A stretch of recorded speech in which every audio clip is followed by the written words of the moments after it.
We have some stories. We're going to start with this. So Vanity Fair published an excerpt from Legends of the Fall director Ed Zwick's new memoir on Tuesday, in which he details the volatile fights that he got into with Brad Pitt on the set of the 1994 movie. He writes in the book, Hits, Flops, and Other Illusions, My 40-Something Years in Hollywood, that Pitt wanted to quit the film after the first table read. He said it fell to the producer, Marshall Herskovitz, to talk Brad off the ledge. And it was the first arguary of the deeper springs of emotion roiling inside Brad.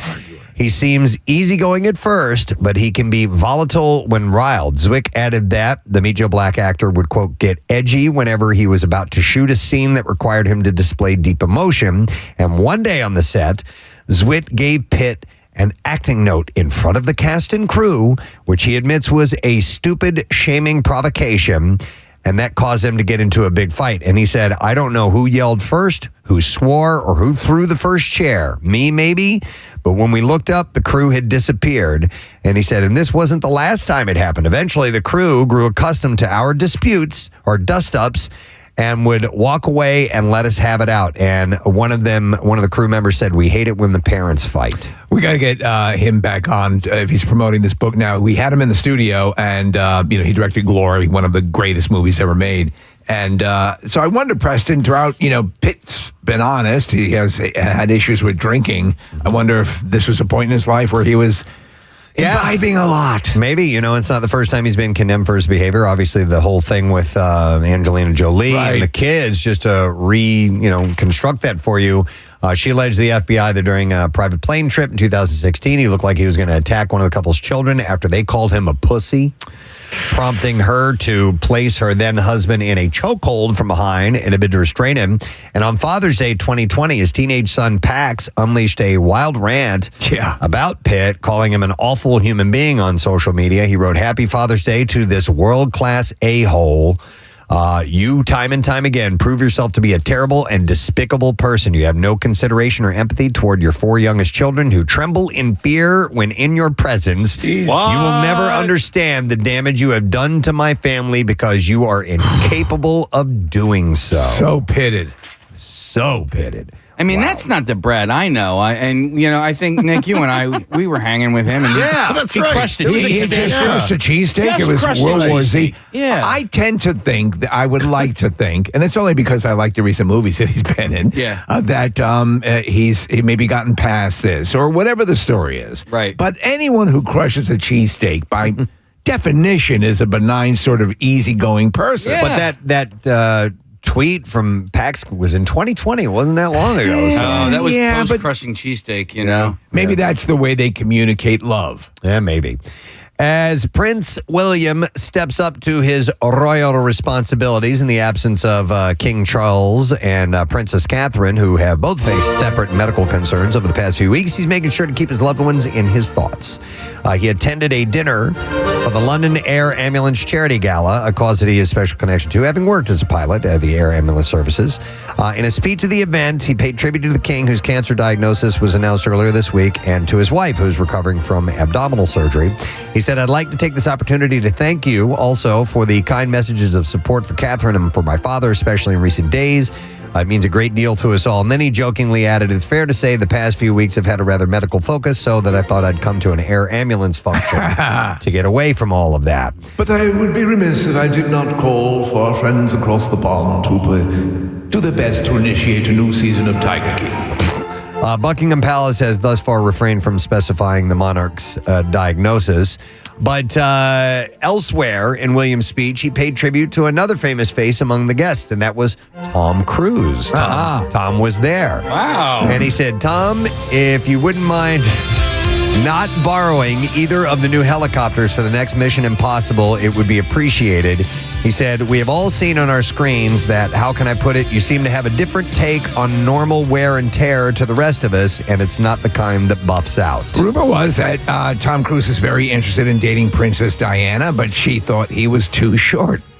I could see that. Yeah. I could totally see that. All right.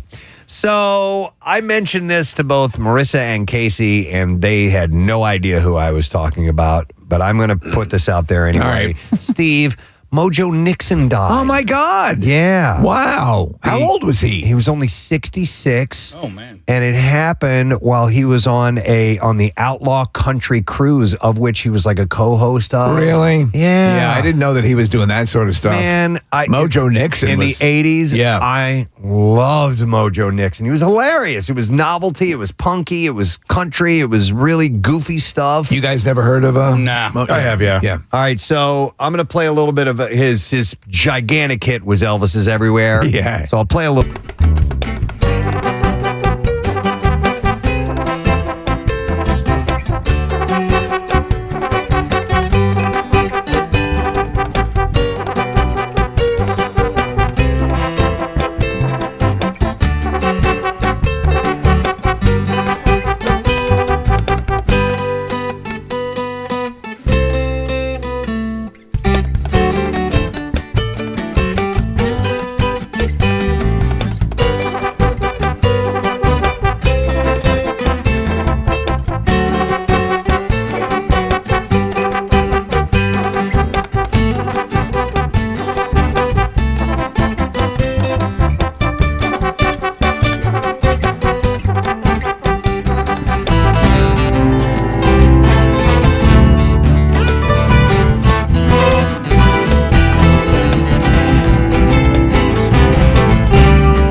me the head of David Geffen, which was great. And he acted a little bit. He was in the movie Great Balls of Fire, the Jerry Lee Lewis biopic, and he was in Super Mario Brothers, that film adaptation in 1993, Car 54, Where Are You? And eventually he worked as a DJ with Sirius XM. So I was sad to hear about that. It's 66. Yeah. Come on, man. So I wanted to pass that along. All right, come on, man. Come on, man. You don't do that to Mojo Nixon. How about this? In an interview with People published on Wednesday, Robert De Niro spoke about the moment that he learned that his 19-year-old grandson, Leandro De Niro Rodriguez, had died due to an accidental overdose. He said it was just a shock. He said, never thought it would happen.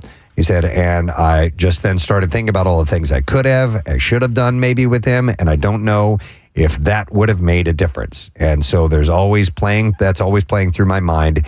It shouldn't have happened, which happens. If somebody, passes away of an overdose, you're like, what could I have done? He may not have even had any clue that the kid was was abusing drugs. Yep. A lot of times it comes out of left field. Yeah, I've never had to think of that myself, but it's got to be, horrible. Or anybody who loses someone prematurely and thinks that it could have been preventable and I could have done something about it. It's got to be horrible to go through that. All right, let's see what else we have here for you. This is interesting. Laguna Beach star Kristen Cavallari. Yes. Very Cavallari. I'm a big, very Cavallari fan. Shared on Tuesday an episode of her podcast that Sean Diddy Combs once sent her lavish gifts on Valentine's Day to ask her out. Oh, my gosh. Even though the pair had never met. She said, I was 22, I believe. We had a mutual friend. He got my number. He sent me the biggest bouquet of flowers I've ever seen, the biggest box of chocolates I've ever seen, a huge teddy bear. She said, it was like, holy yes. It was like multiple people bringing stuff into my house, and it was like something you see out of a movie. She ended up declining a date with him, and she said, now, as an adult, I'm like, red effing flag. She said, that's some love bombing kind of S. And Cavallari added that she dodged a bullet, she said, as the singer had since been accused of sexual assault by multiple women. So a former calendar girl of ours, Brittany, was part of this show and is friends with Kristen Cavallari, and I got into watching that show because of her, and then developed a liking of Kristen Cavallari. Right, I remember that. Yeah, it was pretty wild. Did not see that coming. No. They're still she considers her one of her really good friends. And she's a sharp business mind. And I think Brittany still works for her business. Right. Okay. Uncommon James, right? Yeah. Mandy Mohr opened up to Jesse Tyler Ferguson on his Dinners on Me podcast about getting married to her ex-husband, Ryan Adams. When she was 24 years old. She said, I was obviously it was not the right situation by any means. Mandy Mohr should have been with P. Diddy. This Is Us actor said, this seemed like a perfectly appropriate time to get married and focus on this very personal and quiet chapter of my life. But she said, ultimately, it just left me in a really hollow, empty, isolated place. Were you a Mandy Mohr fan? I liked Mandy Mohr a lot. She's great in Tangled. Tangled is amazing. Mohr and Adams were married in 2009 and later got divorced in 2016. She is now married to Taylor Goldsmith, with whom she shares 2 sons. If you want to see her looking very cool, very retro, I think she looks phenomenal in the movie Midway. She's the wife of one of the pilots. And I didn't see it. Okay. Yeah, and she has sort of that Vargas sort of look about her, and she rocks it, man. She looks great. I remember her in, was it called A Walk to Remember? Yeah. Yeah. She's very homely. Like a Nicholas Sparks kind of thing, right? Yeah, that's a tearjerker. Oh my God. That'll rip your heart out. And a pud puller. This is a tearjerker and a pud puller. You don't get usually both of those in the same movie. No, but a walk to remember. Tearjerker pud puller. Tearjerker pud puller. Siskel and Ebert say. Tearjerker and pud puller. It replaces rom-com as a used phrase. Yeah. All right, so Henry Cavill shared his thoughts on sex scenes in films on an episode of the Happy, Sad, Confused podcast, and he said, the truth is he doesn't understand them. He said, I'm not really a fan. There are circumstances where a sex scene actually is beneficial to a movie, rather than just the audience, but I think sometimes they're overused these days. I agree with him. Yeah. I do. Sometimes I'm like, why is this here? Listen, I don't mind them, but at the same time, I'm like, what's the point of this? I kind of agree. Yeah. A lot of times they'll slow down everything if they're done right and if they're integral to the plot line and if it doesn't seem like it's something tagged on. Right. And and if you look like Henry Cavill, and you're having a problem. So he's just. I think he thinks a lot of times it's just we're going to put it in there for the titillation factor. He added, while sex scenes can be great in a movie and can really help with the storytelling, it can also be a little bit of a cop-out if a TV show or movie is just filled with gyrating bodies and you're going, okay, but what is this doing for us apart from the idea of, okay, naked person? Yeah, don't need to see Superman whip it out. Okay. Speaking of the controversial sex scenes and sex scenes in general, you see this Jenna Ortega thing that's going on about this. There's sort of a Lolita movie that she's in. I forget the name of it, but there apparently there's a sex scene that's pretty intense. Okay, and she's kind of seducing him. Watch the trailer. I think you'll find it interesting. What's the hubbub? That is just really hot, or also the age difference, and that a lot of people are deeming it creepy. I watched what is available in the trailer. It seems like saw stuff the trailer leading up to this, and it was very suggestive, but I didn't see any really super salacious thing. But neither did I. Is she playing a teenager? Yeah, she's 18, and he's a professor. She becomes his assistant, and it has this story's been told 1,000 times. Yeah. But she's very seductive. But if she's 18 in the movie, okay, well, anyhow, I'll have to check that out. So, Variety reported that Kevin Spacey has agreed to pay $1 million to MRC, the company that produced House of Cards. What about me? They're working on $1 million. That's in the appeal. The American Beauty actor was originally ordered to pay $31 million for alleged sexual harassment on the set of the show. That's okay. And now he can pay the settlement over multiple years in installments equal to 10% of his tax income, according to the outlet. So, I predict we're going to see Kevin Spacey back in a lot of films within 5 years. You think so? I think so. He's already rebuilding it. Yep. Mm-hmm. Because he has not been found guilty on any of these cases. And Mel Gibson made it back. He made it back big time with the help of Robert Downey Jr. That too. Who he helped when he was down. Yeah. Who's going to help Kevin Spacey? Nobody. So it is, this is funny. It's a moment that they'll never forget. During a recent interview with Josh Horowitz, Emily Blunt revealed that she was actually picking up dog poop when she learned that she was nominated for Best Supporting Actress for her role in Oppenheimer. She said, I had a brief cry in the middle of Brooklyn, a brief weep directly after picking up my dog's poop. She said, I did pick up her poop, and then I heard that I got nominated, so it was perfect. She shared that her husband, John Krasinski, quote, had a really good cry as well after helping me with the poop. And I think he went and put it in the trash, and then we both cried. When Kevin Spacey found out he was nominated for American Beauty, he was violating a Shih Tzu. Oh, my goodness. So it's a similar story. Yeah. All right, and then one last story. Dakota Johnson candidly shared her thoughts about the current state of Hollywood in a recent interview. The actor told the outlet that she finds the industry to be really effing bleak and disheartening. That's a big thumbs up. She explained that people who run streaming platforms don't trust creative people or artists to know what's going to work, and that is just going to make us implode. She said it's so hard to get anything made. We made a movie called Daddy-O, and it was sold at Telluride to Sony Classics, which was amazing, but it took a lot of fighting to get that made. She said people are just so afraid, and I'm like, why? Everyone who makes decisions is afraid, and they want to do the safe thing, and the safe thing is really boring. Do you know what I think you're seeing more of? They're more eager to make the series, the TV series, than movies. I was looking at the projected output of Hollywood, quote unquote, throughout the year, throughout 2024. And it's like half of what it normally is. And we're past technically the pandemic and all that stuff, but they're just being way more budget conscious and way more selective. And they're attaching, of course, is the big mistake. Everything has to be the third, the fourth, the fifth. It has to be a franchise. It has to be a reboot or a remake. And that's why horror is so attractive to these producers. You get a movie like Megan for a limited budget. And if it cranks them out. Yeah, exactly. All right, we're ready to roll the clips.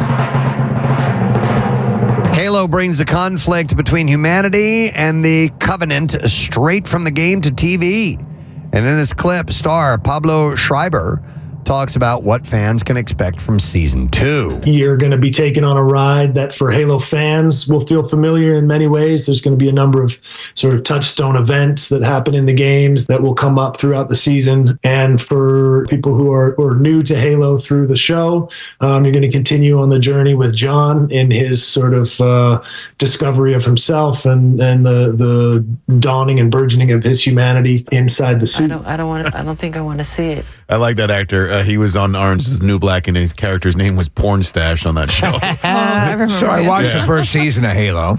Any good? Put your goddamn helmet back on. Yeah? He has his helmet off far too much. Yeah, Master Chief never took his helmet off in the game. Never, not one time, right? Not that I remember. Yeah. So is he related to Liev Schreiber? Do we know? I don't think so. Okay. They're sisters. Halo returns today on Paramount Plus. Here's our next clip. 15 Minutes of Fame has turned into a 15-year career for the cast of Jersey Shore. In this clip, Jenny JWoww Farley reacts to that outrageous statement. I'm still in awe. I'm still shocked.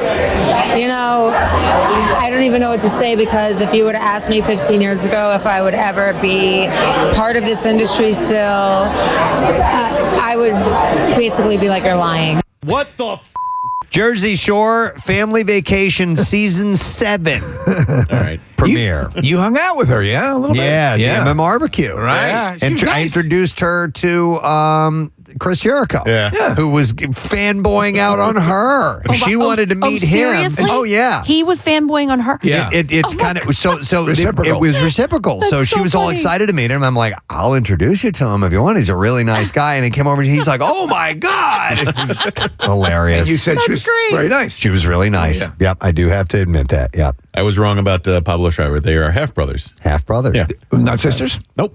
That's Oh, well, that was wrong. Sorry about that. all right. That is the entertainment report for you this It's a morning. good one, man. Yeah. It took us around the world and actually made us look within ourselves. I tell you, it's what we do. Mojo Nixon does that to you.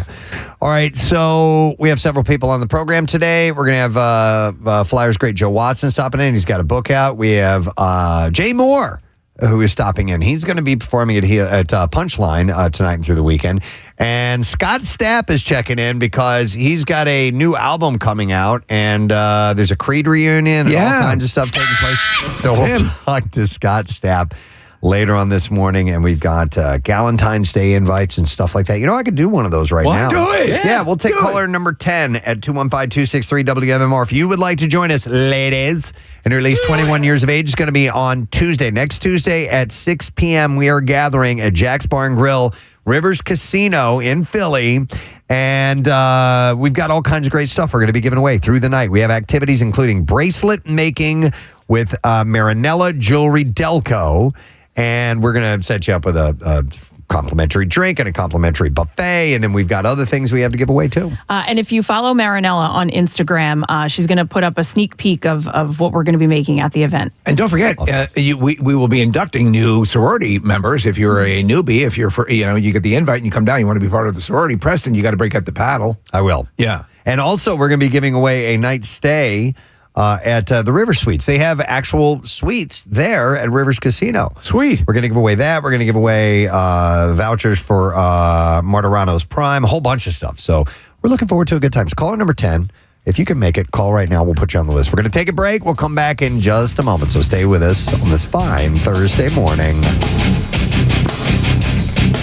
Thank you, Kathy. I want to do the Just Saying Institute, but I don't know if this first story really fits in there or not. Do you think it needs to be changed? Are we? No. Because there was a study that was done that has some relevance to this, and therefore that's what they do at the Just Saying Institute. It's it's studies and polls and scientific research that's been done, but. Right. This one is kind of outside of that realm. I guess we could throw it in. We could lump it in with the JSI because I have some other stories, but this has to do. Just Saying Institute, home of the newly erected appropriate school of story selection. Thank you. Well, we're going to need that because we need you're using it, clarification. yeah. So I just found this very interesting. Generation Z. Yes. Will use their phone as their wallet. All their money, all their IDs. are now digital. So if you, well, that's not everybody, but some choose to. Gen Z, in general, they're more inclined to do that. Yes. Wallet guy all your life or no? All my life. Not me. Yeah. No. What are you? I barter with chickens. Okay. No. I've always years ago. I guess maybe my mother, who's like had all this security thing going on in her mind. She heard on some news story that if you carry this stuff loosely in your pocket, and not in a wallet, it's harder for pickpockets to get it. Okay. So that's how I've rolled all my life. Because it's not all in one lump. Right. Exactly. Yeah. So I'm like switching over to everything on the phone, but I'm interested. You can put your ID on there? Oh, yeah. Well, see, that's the thing. I didn't know that either because, Kathy, you can. So I will use, what I love is the wallet feature on the iPhone to put like tickets for your plane ride or for your concert events. Oh, and I resisted, and then it's so easy. It's great. It's so awesome. It works wonderful. So, and you can also take a picture of a printout of that just as a security, in case you're concerned that you'll lose it or whatever. But anyhow, apparently there's a way to do it with your ID. Okay. I'm going to look into that. I was at Target the other day. Imagine that. And I went into my purse and I still always carry my wallet with me. Like I said, I'm kind of like, I'm switching over. But anyway, I went into my purse and I realized I had taken my wallet out and I didn't have it. And I had scanned everything and I was like, oh no. And then I'm like, wait a minute.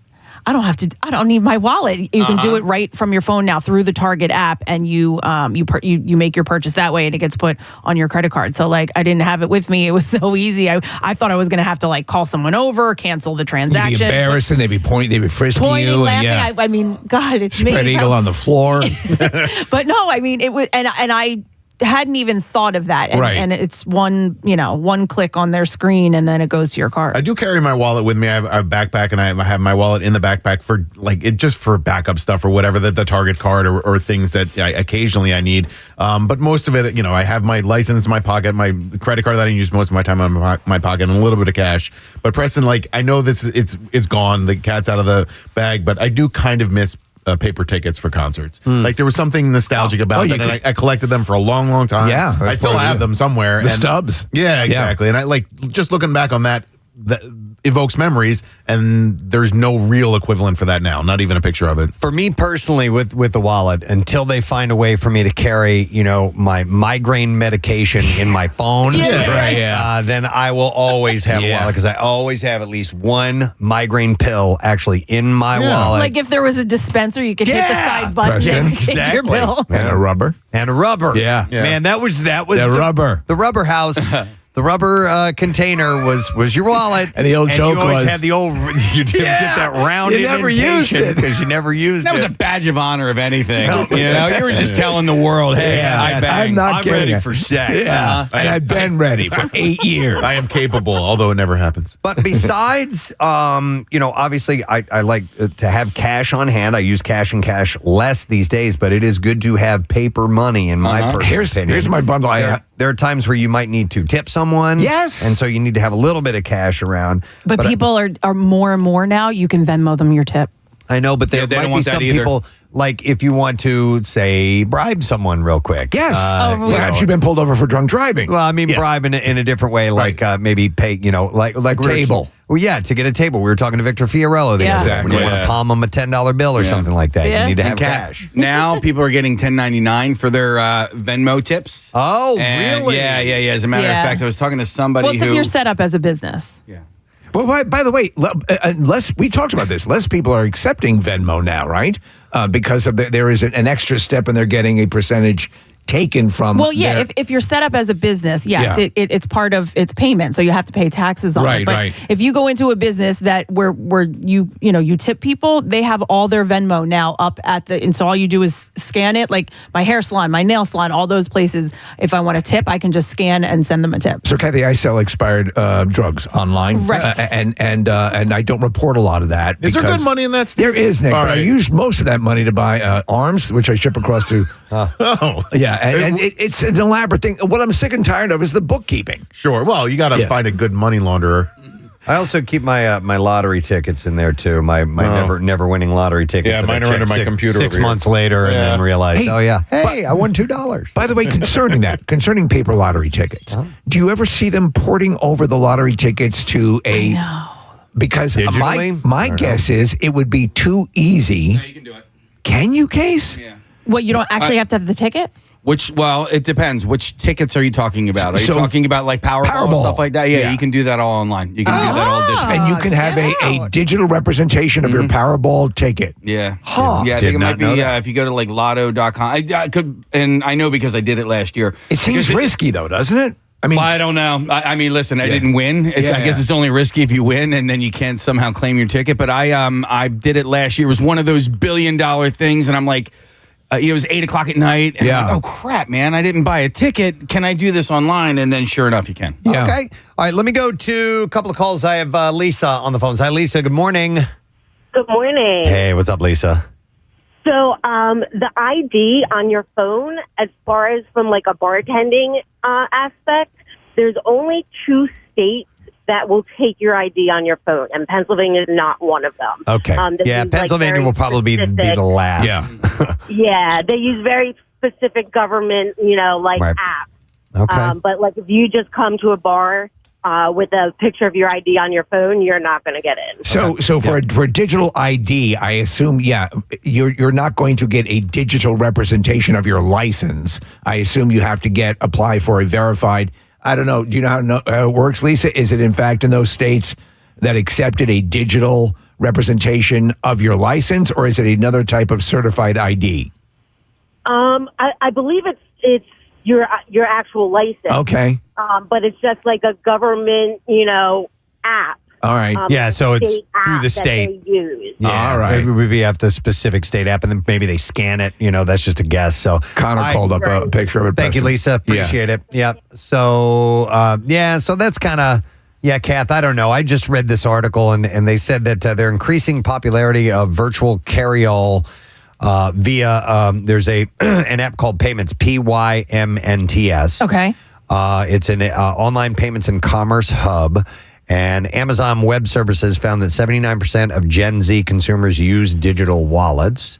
The study determined that 51% of those not only trust their cellular devices to store money, but also their driver's licenses, medical cards, and tickets. Listen, I just hope with everything, and maybe this is my age too, like that it is safe. Because if somebody cracks into anybody's phone, like they Kathy, literally have everything. that's Everything, access to all of their things. I'm worried about because I'm also in the sex trafficking trade. Stop. And so if you have that on your credit card, it's a red flag. Yeah. So, and I see people more and more carrying, not a wallet. Casey's never carried a wallet either. You just kind of rubber band your cash and stuff, right? You do carry a wallet? Yeah. Do When you? did you start doing that? Years and years and years ago. I thought you would always. Well, see, I don't call this a wallet. Okay. let me see. I got you. A billfold. I was thinking, Yeah. more You're thinking like a traditional. traditional trifold wallet. Yeah. All right. So this is cool. Yeah. Nick, you had a cool one that was kind of like a. You had like a Tony Stark level where you push a Oh, button. that clip? Yeah. Yeah, I had a money clip. That was my brother's, gave that to me as a present one time. But, there, you used to get wallets as presents, too. This is fine Italian leather. Ah. And, he has a traditional wallet yeah, too. but Preston, I just don't use it very often. I just have the random crap in here that if I can't find it on my phone or I'm not carrying it in my pocket, I got it in my wallet. Mine is a Swiss Army knife wallet. Oh. It doesn't have a knife on it, but it's the brand that. No makes Swiss kidding. Army knives. That's what the little symbol is there. Do you keep it in your back pocket? I do.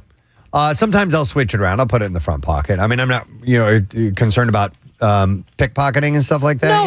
No, I was actually thinking more of the look of it, like seeing it. Like I don't mind that if I see a guy's wallet. I don't think a woman would ever put their wallet in the back pocket. Not ever, but typically you wouldn't put it in because you wouldn't want it to be. She told seen. me that it upsets her because it ruins the contours of your ass. Wow. She likes to look at your ass. My non-ass. No, I'm actually okay with the contours of his ass with the wallet on the one it side. embellishes. Yeah, I got you. Yeah.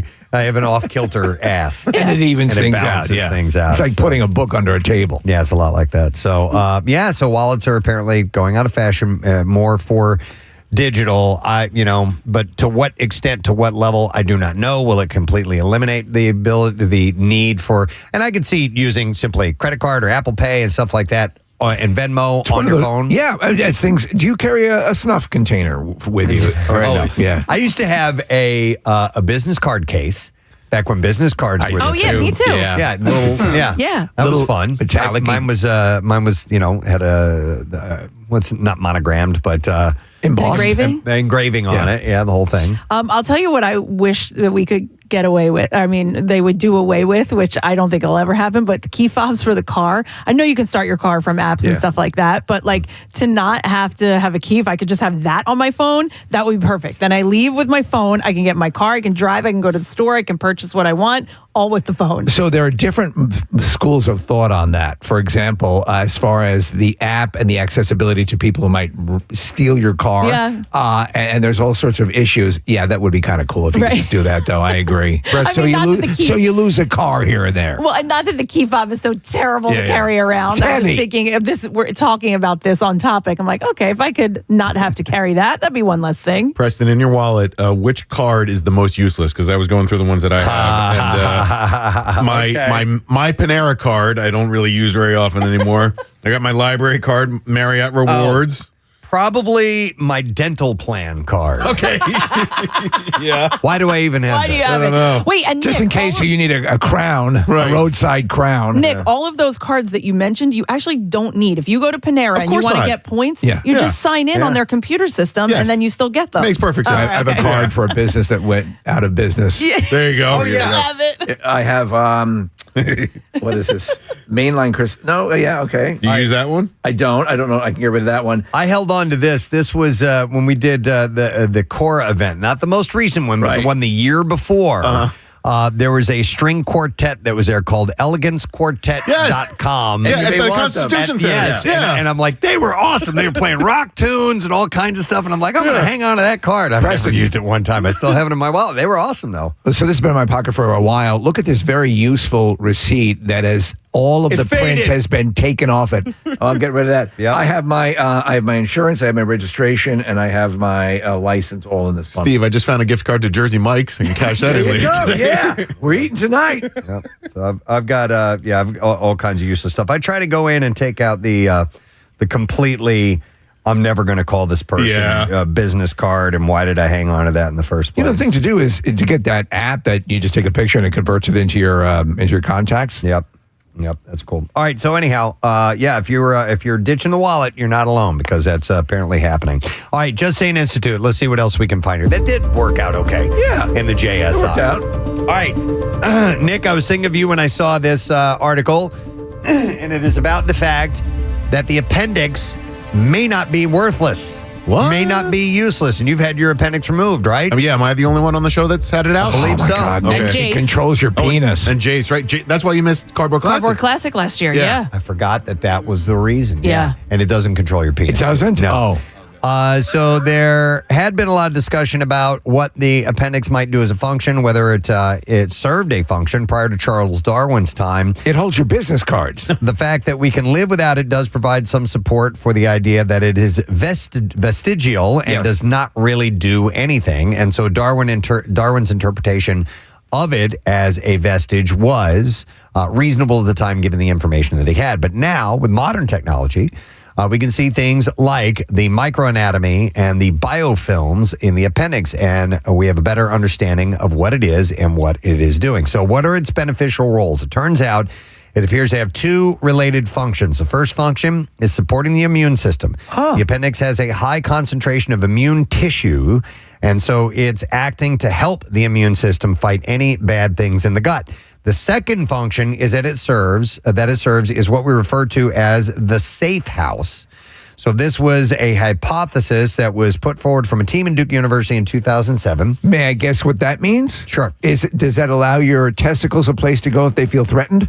Maybe they haven't discovered that yet, but that's not what they figured out. They figured it may serve as a safe reservoir for the beneficial gut bacteria that we have. Interesting. So obviously, this is really very much related to gut stuff. Yeah, so during times of gastrointestinal distress, diarrhea episode where all your good gut bacteria is getting flushed out of your system, the appendix is kind of this blind tube with a very narrow diameter and narrow lumen.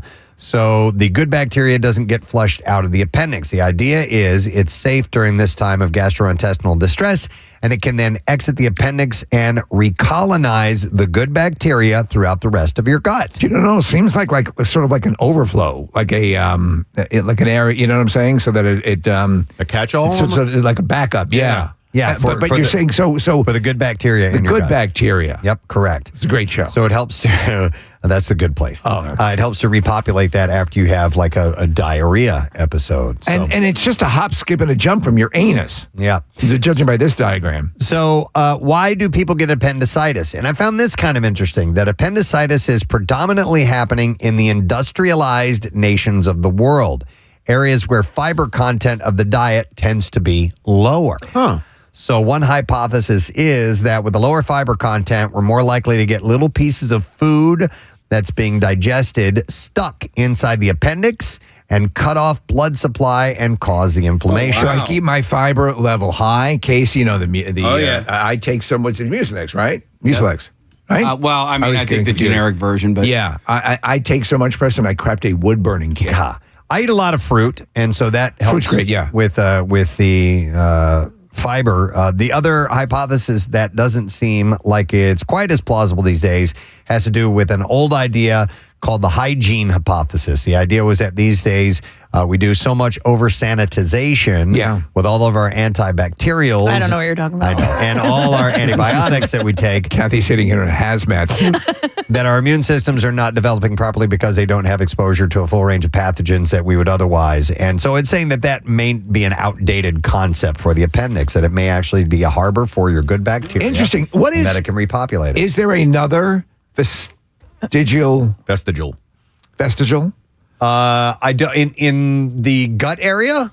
Is there another one you're asking? In the body. I've heard that the pinky toe is a vestigial toe, that it's not really necessary anymore. Really? So it's vestigial. Mm-hmm. That's how I've always heard it pronounced. Should we get our pinkies removed? Maybe if you want. No. Essentially, you can survive without those things. I have heard, Nick, those who have had pinky toes extracted have balancing issues. Okay. That you need to get a bionic toe. Steve, as far as organs go, because the appendix is an organ, so I don't know. Maybe your gallbladder? So, yes, my dad, years ago, he passed recently, but he had his gallbladder removed. And my mom, too. Yeah. I mean, it serves. He was unable to become invisible after that. So I guess you can live without it, but I don't think it's necessarily useless. I think it serves a purpose, So maybe there's a difference between vestiges and vestiges. Man, those vestigals look good. I don't know. I guess it's like when your kid hits a certain age, you want them to leave the house, but it's okay if they don't. It says here's an article. Now, this doesn't mean these are vestiges, but it says you'd be surprised at how much you can lose and still live. You can have a fairly normal life without one of your lungs, a kidney, your spleen, appendix, gallbladder, adenoids, tonsils, plus some of your lymph nodes, prostate, the fibula bones from each leg, and 6 of your ribs. Wow. The fibula bones? That sounds like a buffet. Yeah. All that stuff. So, I guess so, Case. Wow. Wait, really? That seems pretty significant. Like we need that. The fibulas? Yeah. All right. But you can live without them. You can live without them. Right. You don't. Is it going to be a wonderful life? No. Right. And could there be complications? That's why the original script didn't work. It was called It's a Wonderful Life Without My Fibula. Without my fibula? And then they altered that. Wow. All right. Let's see. I have some other things I'd like to cover at the Just Saying Institute. Let's go with... We're gonna move over to the world of dogs and pets. Dr. Mike's on the phone line. I should go to him first. Go to him first. Right. Because he's the man with the knowledge. Yep. Let's do that. I always forget that he is a fellow of the Just Saying Institute. Oh, yeah. And so we need to take his call whenever it comes in from Fox 29 and Penn Medicine. He is on the Xfinity mobile guest line. Dr. Mike Srigliano. Hey! Morning, Dr. Mike. I prefer you make sure and mention that I'm part of the WhatDat.com. WhatDat.com app. Yes. That goes way back. Yeah, way back. So look, it's vestigial. Vestigial. Okay. All right, we I was said it wrong. right the first time. Okay. And look, there are lots of It goes back to like Darwinian times, and some people think that the coccyx, that's the bone at the end or your tailbone, may be a vestige or vestigial part of the body that had to do with tails, wisdom teeth, things like that. So you mentioned spleen. Yes, we can live without it, but it's a very important organ. Just like tonsils. You know, I'm old enough to know when pretty much everybody got their gosh darn tonsils taken out if they had one sore throat, and you know, somebody put them in there for a reason, right? And so when it comes to organs like this, I don't want anybody messing with my appendix unless it gets infected, because then it can kill you. You can get peritonitis and get very, very sick. So Dr. Mike, if it gets infected and you can correct it, and can you? So the goal would be to keep it intact and keep it in your body, but yet if it does burst, and it burst, my mother had it burst, you know, many years ago. Obviously, you have to get it removed. But is the goal always to, even if it's infected, you try to eradicate the infection and keep the appendix intact? Well, yeah. I mean, if you have abdominal pain and appendicitis, that can be a medical emergency. Okay. And the same with diverticulitis, and that's an infection of the intestines. And there's a lot of debate about treating it just with antibiotics or going in and dealing with it otherwise, or just watching it. But it all comes down to the microbiome. Preston, you mentioned about the immune issues when it comes to the appendix. And the microbiome is a term that describes the intestinal bacteria. And we are what we eat. And depending on what kinds of foods we eat, and they've done studies, you eat a lot of red meat, that changes your microbiome. If you move to a different locale, your microbiome will change. And highly processed foods and things like that, just not good. And one of the theories that has always been around is that the appendix, really back in the day when we were cave people, ate a lot more fiber, as you mentioned, and the appendix was something that was useful in digestion, as opposed to now when we eat a lot of, shall we say, white bread. Right. Okay, that makes sense. Interesting. Yeah. All righty, sir. Very much appreciate the information and the call at any time, and I'll be in touch soon. I got to make an appointment with you, all right? Yes, you keep teasing me. I'll do it. I'll do it after the show today, all right? I love you. We love you. Dr. Mike Sirigliano, words of wisdom, as always. All right, so I'm going to move on to the pet world, dogs specifically, and then we'll have to take a break because we've got guests coming up here shortly. A Harvard psychologist says that dogs probably dream about their owners while they sleep. Wow, I knew it! I know. Dr. Deirdre... Dogs running. Dr. Deirdre Barrett, a clinical and evolutionary psychologist at Harvard Medical School, spent years studying sleep behavior in humans and says that it's likely dogs dream about their everyday experiences just like humans. My dog was having a little bit of a running dream last night. It's the best. It's the cutest thing to see. Yeah, we always pause and say, hey, look, Rook's dreaming. Do you think the dog does the same when you're asleep? Yeah. Hey, look at this idiot. Rapid eye movement. He thinks he's having sex. Why is the blanket moving upward? He's got a boner.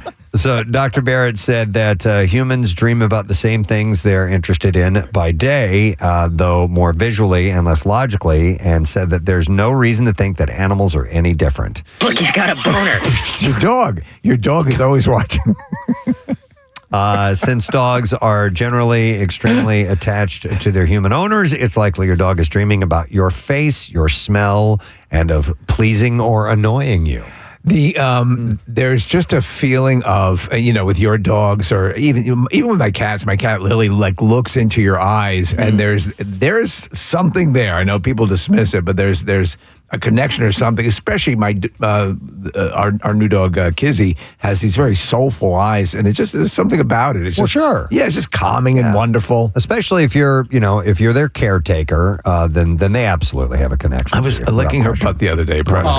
Because I want to do what dog things do. Yeah, exactly. And she just looked at me like, "Thanks, man." By the way, we have the chancellor of the Just Saying Institute on our Xfinity mobile guest line. He called in. I did not even realize. The chancellor? Yeah. Mr. Chancellor, are you there?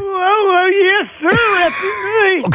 He's doing a character. Are you doing bits now? Yay for Gary. Gary. Hey, family. How are you? How's my family doing? Hello, Preston. Hello, Steve. Hello, Casey. Hello, Marissa. Hey, and my Gary. girl. Hello, sweet team, Kathy Romano. Gary, happy birthday!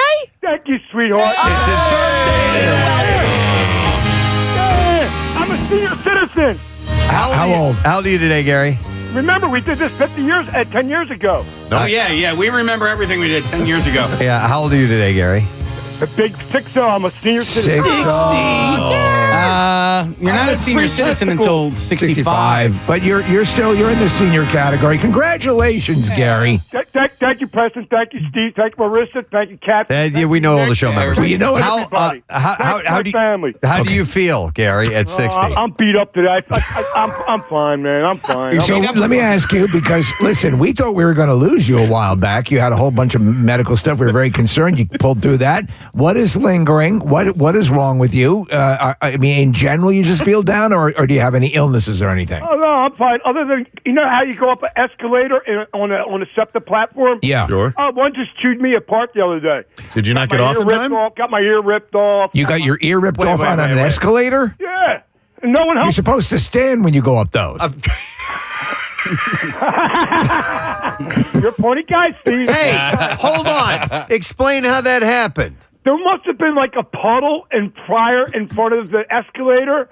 And as I was just getting ready to get on, next thing you know, I slipped and I was all the way at the top. And the thing was eating my ear. So I was literally laying on the fucking carpet. Okay. I know you're upset.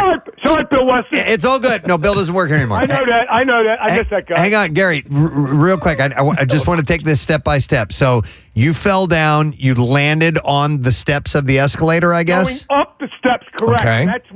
You said you were at the top. Right. As it took me up the top, next thing you know, it starts chewing my right leg, chewing my right ear. So I'm going to let me see if I can describe this. You're going up, you hit a puddle and slip back onto the escalator? That is correct. Oh my Okay. God. It's crazy. I know. How did you have to get stitches or anything? Dude, I didn't even know I was bleeding like that. I came home, I was soaked in blood, man. Okay. My pants.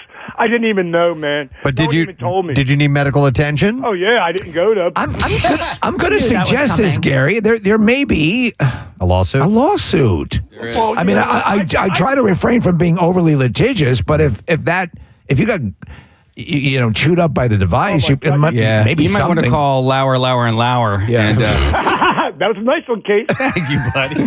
This guy's the best. Well, he does a lot of writing for the show. People don't know. Anyway, listen, I just called to tell you, I want to wish my family, I want to tell you I love you, Cass, and thank you for always being there for me. And I love you. I truly love my family. I miss you guys. Kathy Romano, you're the greatest mom in the world, babe. Wait a minute. Thanks, Gare. I love you, buddy. No, hang on, Gary. Before we let you go, seriously, how long ago did this happen with your ear? It happened Saturday around 4:30 in the afternoon. All right. Is the ear doing better?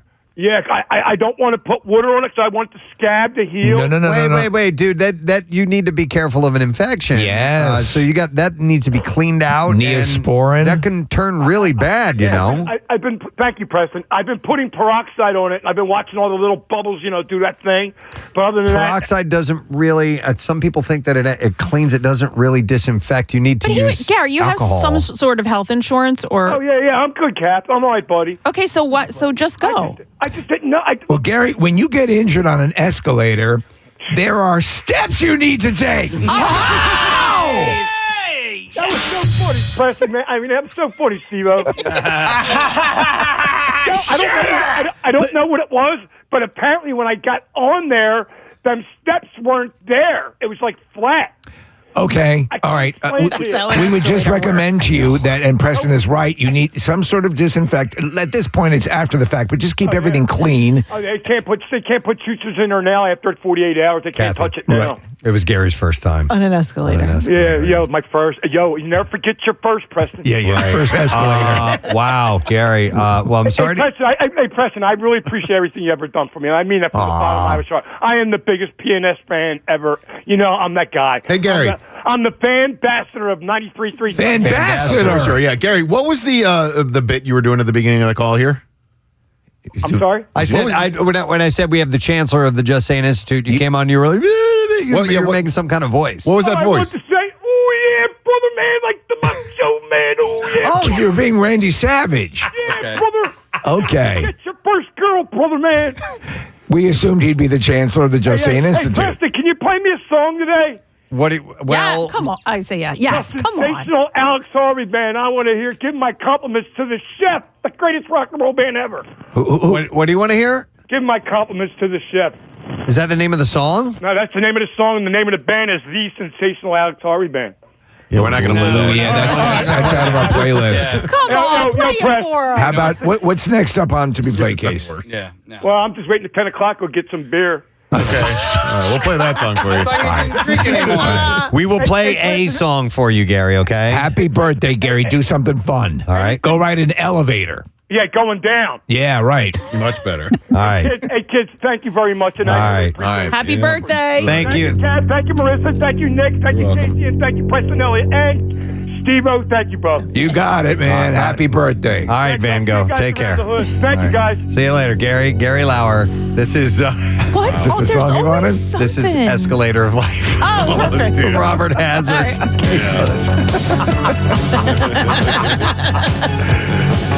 Wow. I feel bad, man. People can get very, very cut up and diced up on an escalator. Well, that's I remember when Jace was younger, like, never wanting him to go on if his shoe was untied. I'm like, wait, we have to tie your shoes because they say that they'll get caught and can, hurt you. All right, well, listen, we got a break because we got Scott Stapp coming up, and we have the Bizarre File. I want to make sure we fit that all in. So we will take a break and come right back. Stay with us.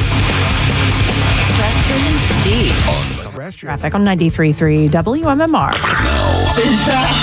WMMR presents Preston and Steve's Bizarre File. All right, we got to keep this one kind of quick because we got an interview coming up. So I'll lead with this. An alleged drunk and fully naked Florida man was arrested Monday after he was caught casually strolling through an airport terminal before he attempted to walk past security. And I mean 100% naked.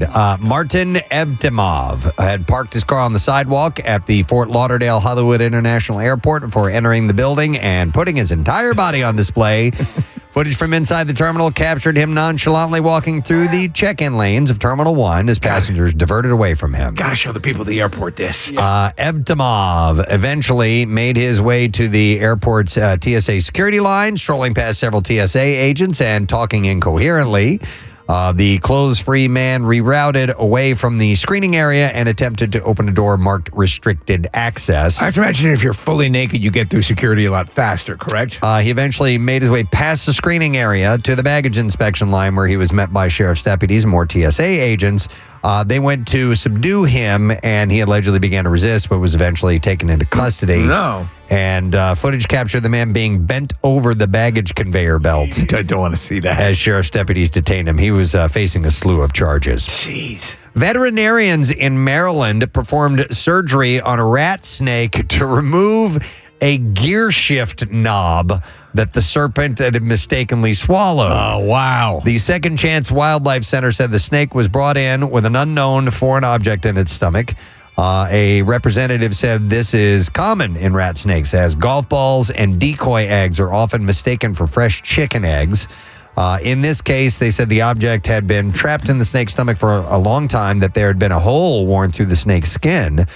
The object was surgically removed from inside the snake and identified as a gear shift knob from a car. They were hoping it would shift naturally. The Post said the snake has now made a full recovery and will be released in the spring. I never thought of that. Yeah, things that look like eggs would be prime eating for them. Absolutely.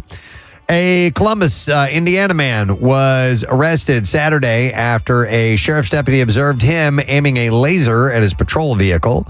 Several reports were received by the sheriff's office over the last week regarding someone aiming a laser at aircraft in the area of the Columbia Municipal Airport. Federal offense. Yeah, and on Saturday, another report came in which prompted a sheriff's deputy to be dispatched to the area of the airport, but was unable to find the source of the laser. 20 minutes later, he observed a green laser emitting from a black passenger car. At that time, the laser was pointed at the deputy's patrol car. Pew!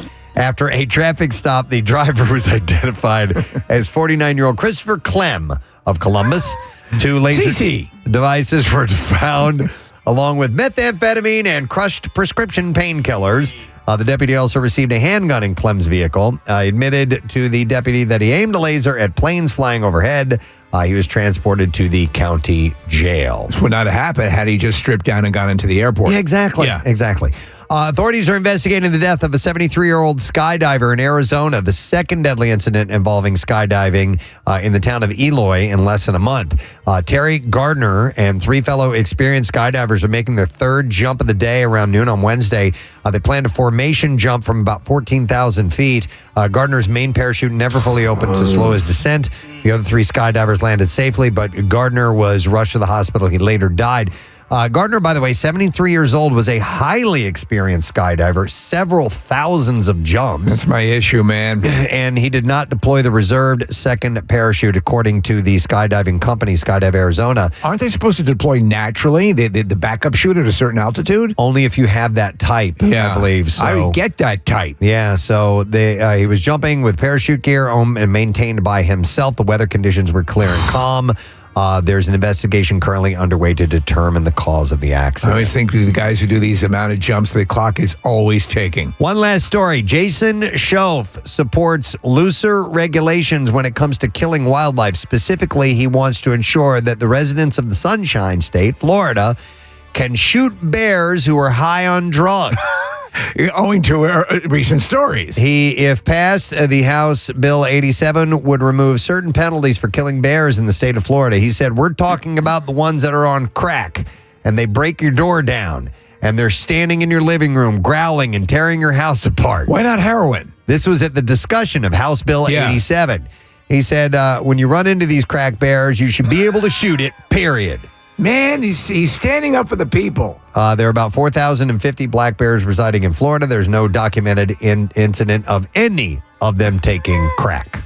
But this guy crack says bears. They're out there. And that is what I have in today's Bizarre File. All right, we'll take a break. And our guest conga line starts. We're going to have Scott Stapp from Creed joining us, and then Jay Mohr stopping by, and Joe Watson, the former Flyers, coming in. So a bunch to get to. Be back in just a moment. Stay with us.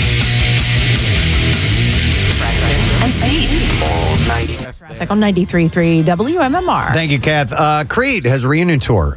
They are playing Hershey Park Stadium in our area August 23rd, and then the Hard Rock in Atlantic City September 20th. That show's sold out, by the way. Yeah. That Hard Rock It's pretty show wild. is sold out. But I'm sure we'll chat a little bit about that, but also the fact, as I said, his new album is titled Higher Power. That was the title track we just played.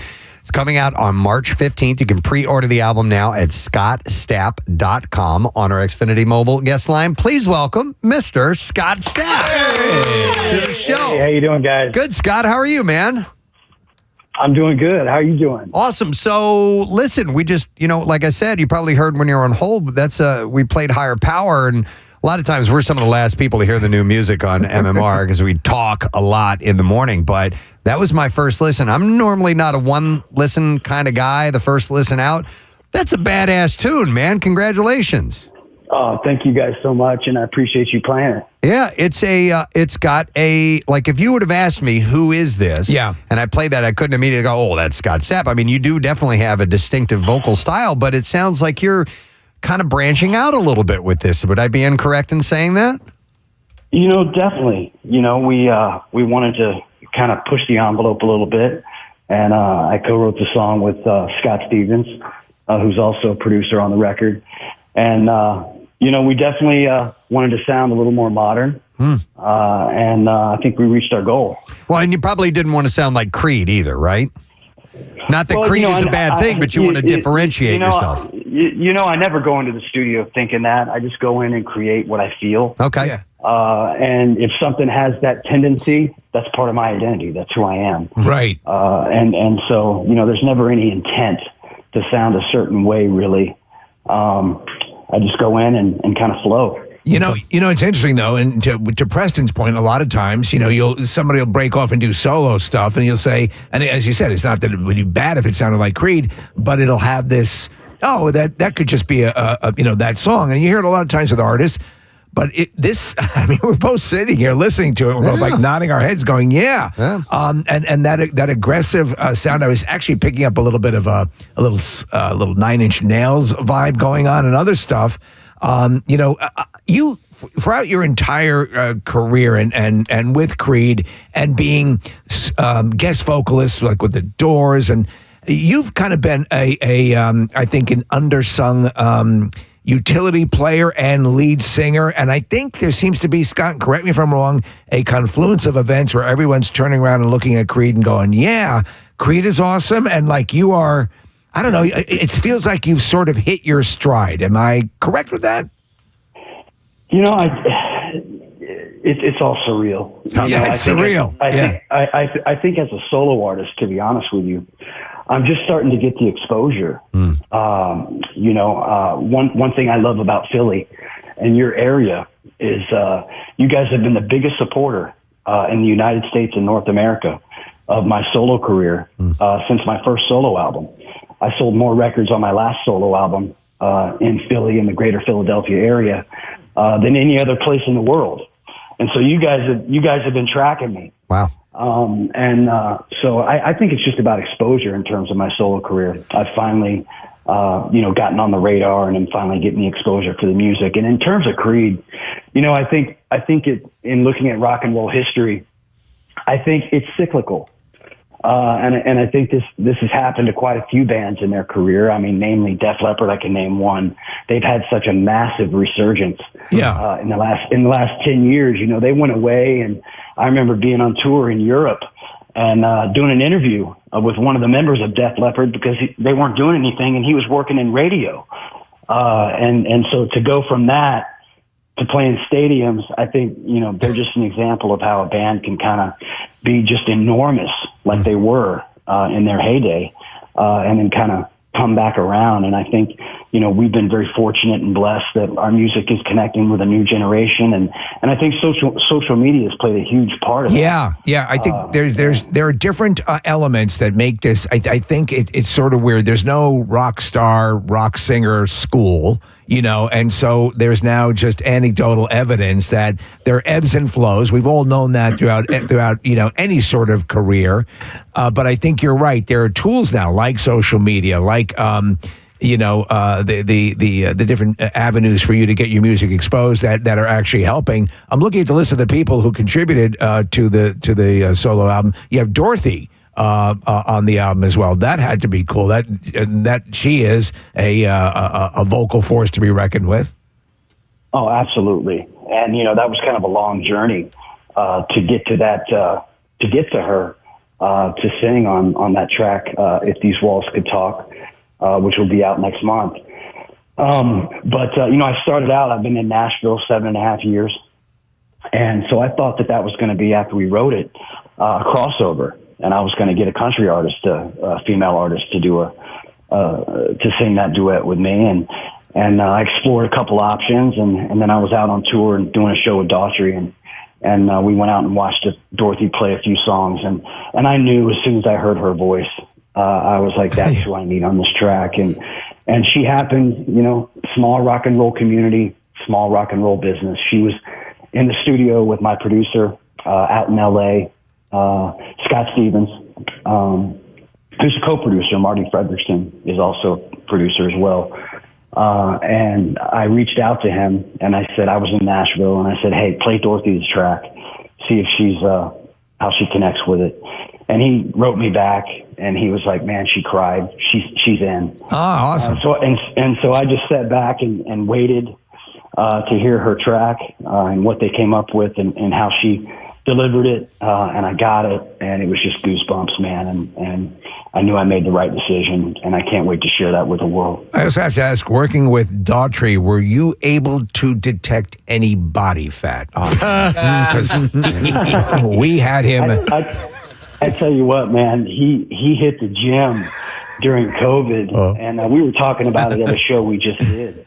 We just played again together, and I was like, dude, give me some pointers on your routine. You're looking good, man.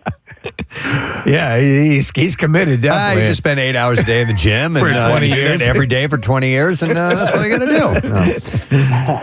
do. With this, your group, your band, same group that recorded in previous solo albums, or a different mixed bag of musicians? Typically on my solo albums, I've just recorded with various people. I've had this same solo band for over 8 years, and this is the first record that Giannis and Dango, my drummer, played on. Giannis and I wrote our first song together on this record, which is What I Deserve, and I think you can clearly hear what an incredible talent. If you check that song out, it's available online right now, or on my website, or you can watch the lyric videos on social media, but you can hear just what a talent and a gem he is. And I'm just so fortunate that I've had the gift of being able to have a career and play with two of the most incredible guitar players of our generation. Sure. And that's Mark Tremonti and Giannis Papadopoulos. Yeah, with Mark and the fact that he obviously has Alter Bridge, he's got his solo or I guess side projects as well. Yeah. With that and Creed and you having a solo career, when you guys want to plan something as Creed, how logistically difficult is it to make that thing come together if everybody's got this plan and that plan? Are you guys always open about it all? Yeah, you're right. We were this time.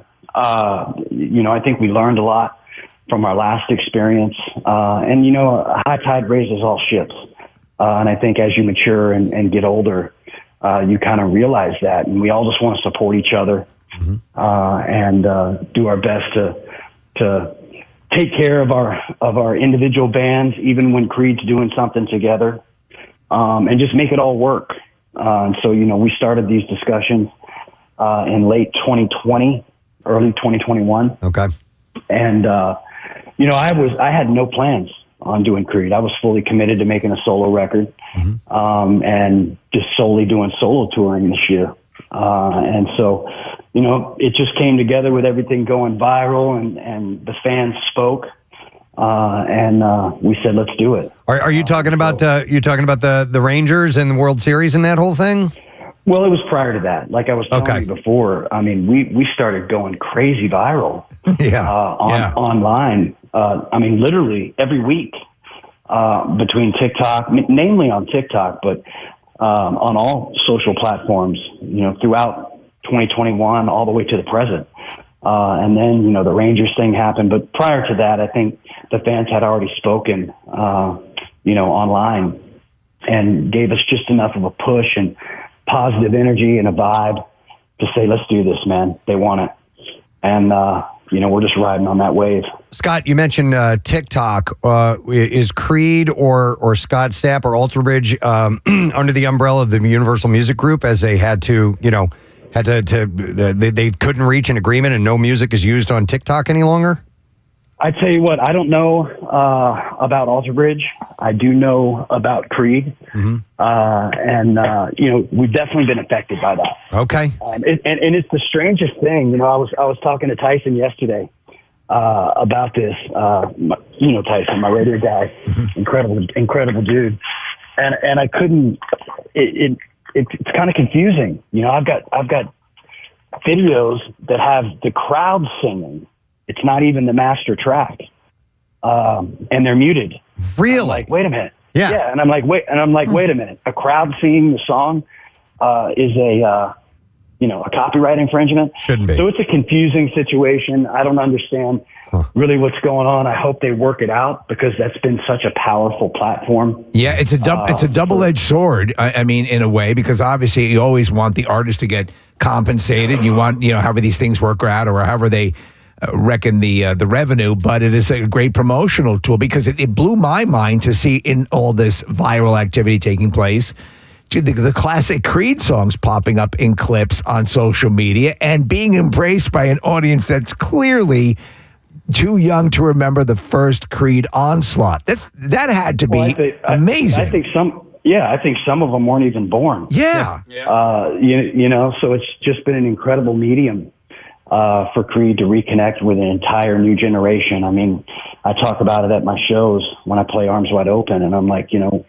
from grandfathers and grandmothers to their children, and then their children's children, you know, 3 generations now have connected with Creed, and it's such a blessing, and we're so grateful. And really, you know, that's the one thing we can credit to technology. Yeah. Is that it opened the door to an entire new generation of Creed fans. Yeah, and I think it's kind of cool. I had a pretty fun moment this past summer. I ride my bike all over the place, and I was riding my bike down the shore, and I just heard My Own Prison blaring, right? And I'm like, where is this coming from? And sure enough, it was coming from a Jeep with the top down and the doors off. And everybody in the Jeep was sub 20 years old, and I was like, "Okay, what's going on?" Yeah, I love that. But that's how we were growing up. You know, like I didn't just listen to the music of my time. I listened to a ton of music that was from generations before me. So, thank you, TikTok. Yeah, 100%. Some people are texting in as we're having this conversation, Scott. I have not seen this yet, but apparently you're referenced in a Super Bowl commercial with, is it Drew Barrymore? Drew Barrymore, Sir Patrick Stewart, Tua Tagliavoa, and others. Wow. That was an exciting thing, and kind of, again, just kind of came out of nowhere. And I think it's just because it's been riding on the wave of the viral stuff and the Rangers and now here we are, Scott, in a Super Bowl commercial. Scott, in that commercial, were any of you guys ever in the same room at the same time? I can't answer that on the grounds that it might incriminate me. I understand. Hey, with the Rangers thing, that was you'll have to explain that a little bit to me and how that became a clubhouse song. For the guys, because I remember when you guys did that song for the Marlins way back when, and I thought that's where your allegiance had tied into baseball wise. We were too caught up in the Phils losing and not making it into the World Series that we lost interest immediately afterwards. So I didn't see all the stories. Well, the Marlins scenario was something I did as a solo artist. I kind of recrafted a song off one of my solo records. And you did that as a fan of the team, right? It's a funny story. I was in a private Aspen airport. I know this sounds so frou-frou, and ran into the GM and the owner of the Marlins, and we struck up a conversation, and they found out that we lived in South Florida and in Miami as well, and they were looking for a song, and I was looking to get my kids on the field being bat boys and free tickets to games. So I grew up, it's crazy, my baseball journey. I grew up, watching the Atlanta Braves every day, and WGN, watching the Cubs. Yeah. But the Braves were being a Florida boy, the Braves were were my team. And so as I progressed, I got to go to some spring trainings when I was 9, 10, 11, 12 years old, and became a fan of the Dodgers because I met Tommy Lasorda and saw Steve Sachs, and I was like, man, what a cool dude. And his wife walked out, and she was probably the most beautiful woman I ever saw in my life at that age. And I was like, I want to be a pro baseball player. And so, just a fan of the game and a fan of sports. And so, I love the Marlins and love that opportunity. But that was, kind of being in that location, just supporting my local team. But I grew up a fan of other teams. And now, man, I'm a diehard Rangers fan. I guess so. So that just kind of happened by accident, and somebody just started playing you guys in the locker room, and they connected it with winning, I guess? Yeah. One of the pitchers, I guess they began playing that song about midway through the season. Yeah. And I think around October. Oh man, I don't quote me on this date here, but I think it was Andrew Haney, if I got his name right. Mm-hmm. He kind of went public and said, about midway through the season, we started playing Higher and Creed songs in the locker room. Mm-hmm. After games and during games to get hyped up, and it kind of brought the team together, and we started winning baseball games.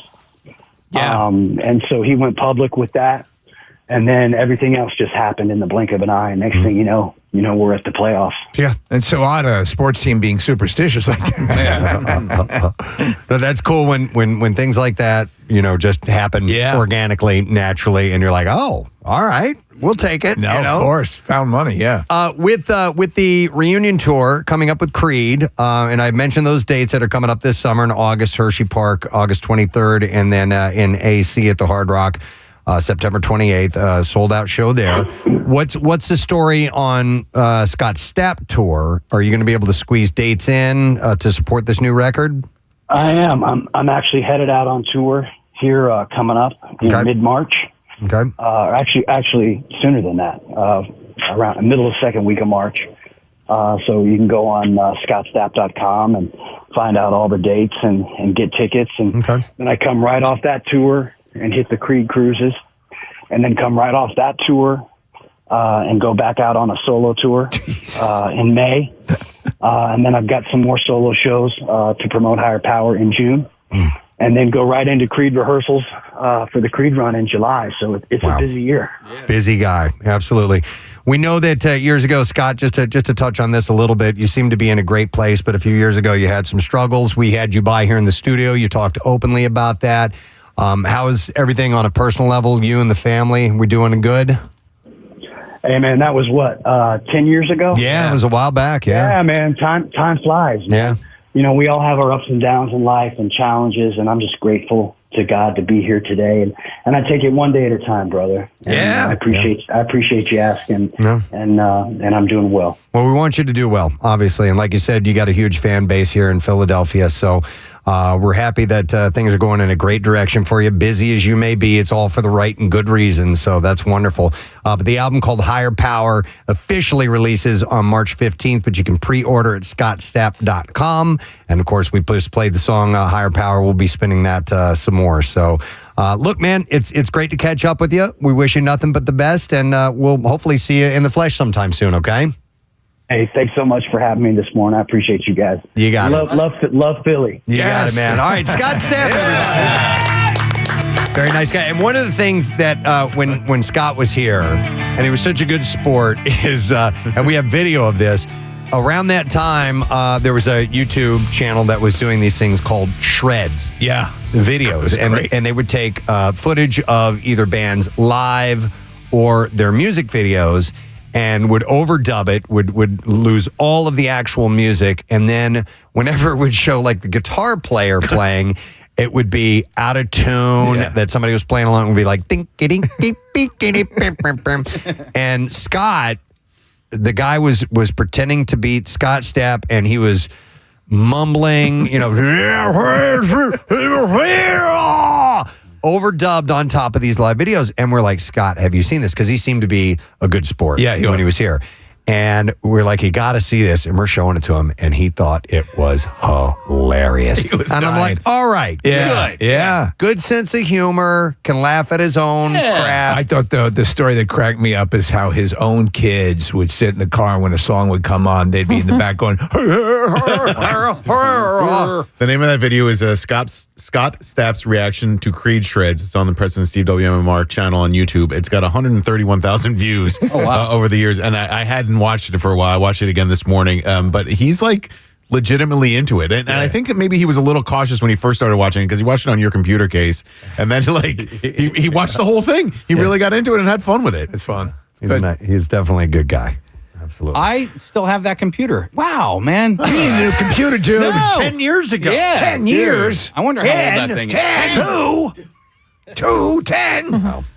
310 to Yuma. Hey, I love it. I have a question. So we're gonna have Jay Mohr in a little bit. Do we break now, or do we have should I be the time killer? I would be the time. Wait, do we have a thing for? Are you a stream? No, stream of consciousness, sir. We could do stream of consciousness. The stream of consciousness-ner. Okay.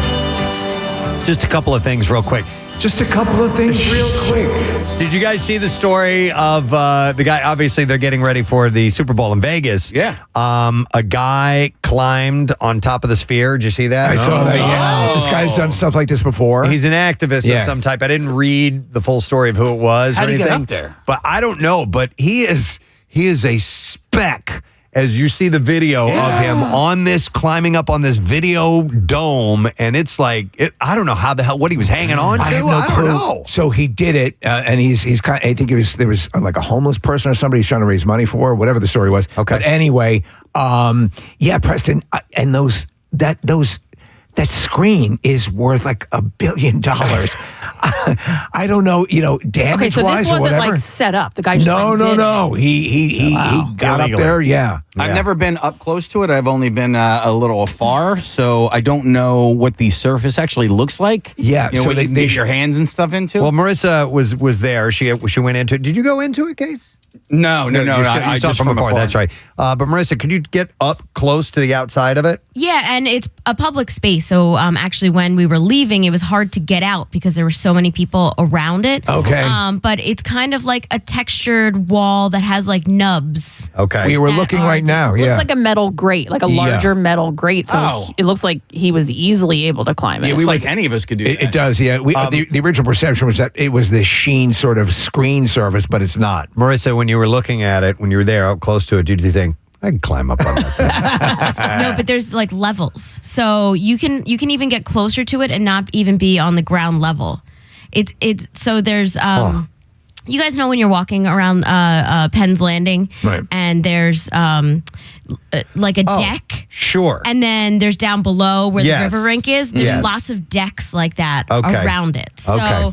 there's like you could almost start climbing it and nobody would realize it until you were towards the top, and then people started yelling and shouting at you because there's just so much commotion going on around there. This guy climbed a tower last year in Arizona During the Super Bowl. During the Super Bowl, so he tries to pick that. Around this event time to do. Well, part of the reason I bring that up is I saw this other interesting story about the Sphere. So tourists and locals are heading to the parking garage of the Hughes Center. Oh. So you can see the Las Vegas Sphere. They're actually charging people to pull into this parking lot just to look at it. There's a buck to be made. Yeah.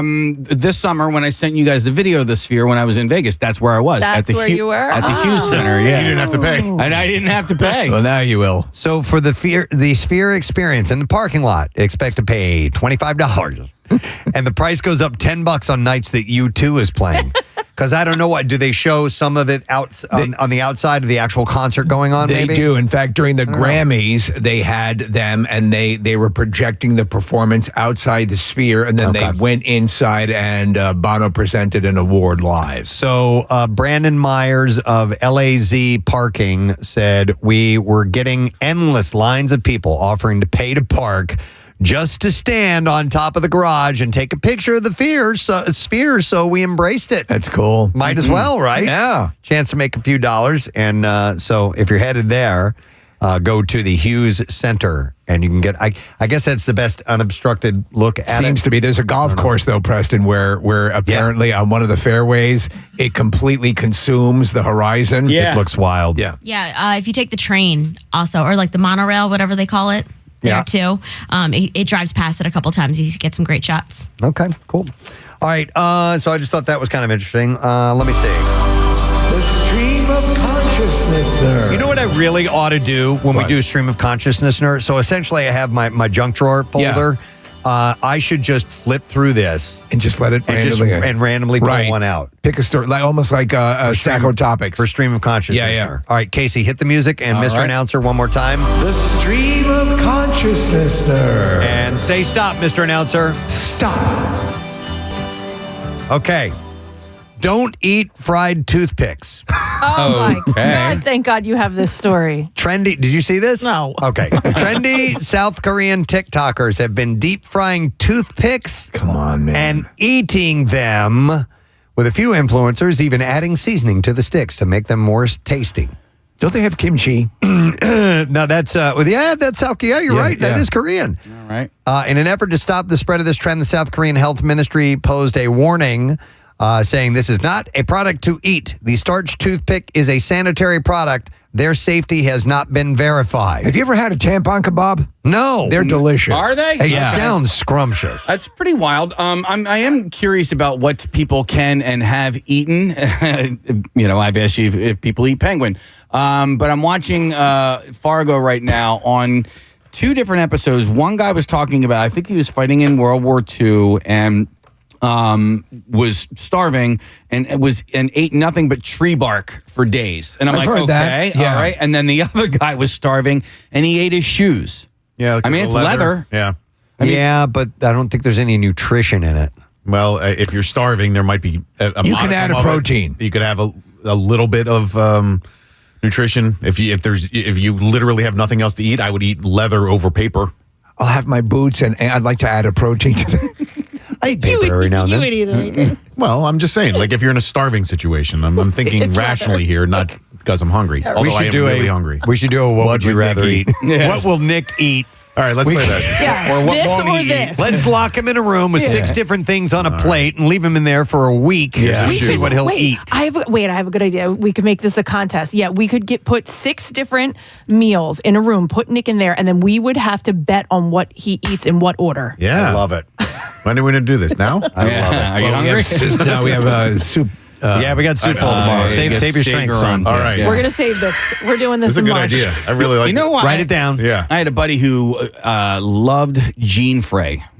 Does that make any sense to you guys? What's you know, Jean the, Frey? The phrase of your jeans. He would eat it? He I thought this was a dad joke. I thought it was a dad joke. I thought it was a I dad know joke. exactly what he's talking about. Sure. Yeah, Yeah. I'd nibble Yeah. on that. Picking at Absolutely. that. It kind of, Do you swallow it? Yeah.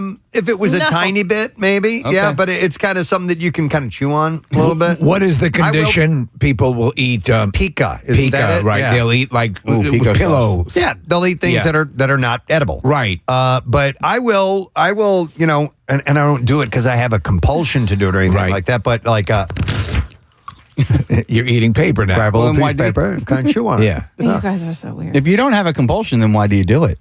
I don't do it all the time. I don't know. When you're peckish. Yeah. Peckish or pica. It's like right now, it doesn't feel right. Nah. It just doesn't feel right. Oh, Yeah. there we go. Did that for you, Kath. Sure did. The toothpicks, by the way, that they don't want you to eat that are fried are not made of wood, but they're made out of starch. Okay. Which could be why some people believe they are edible.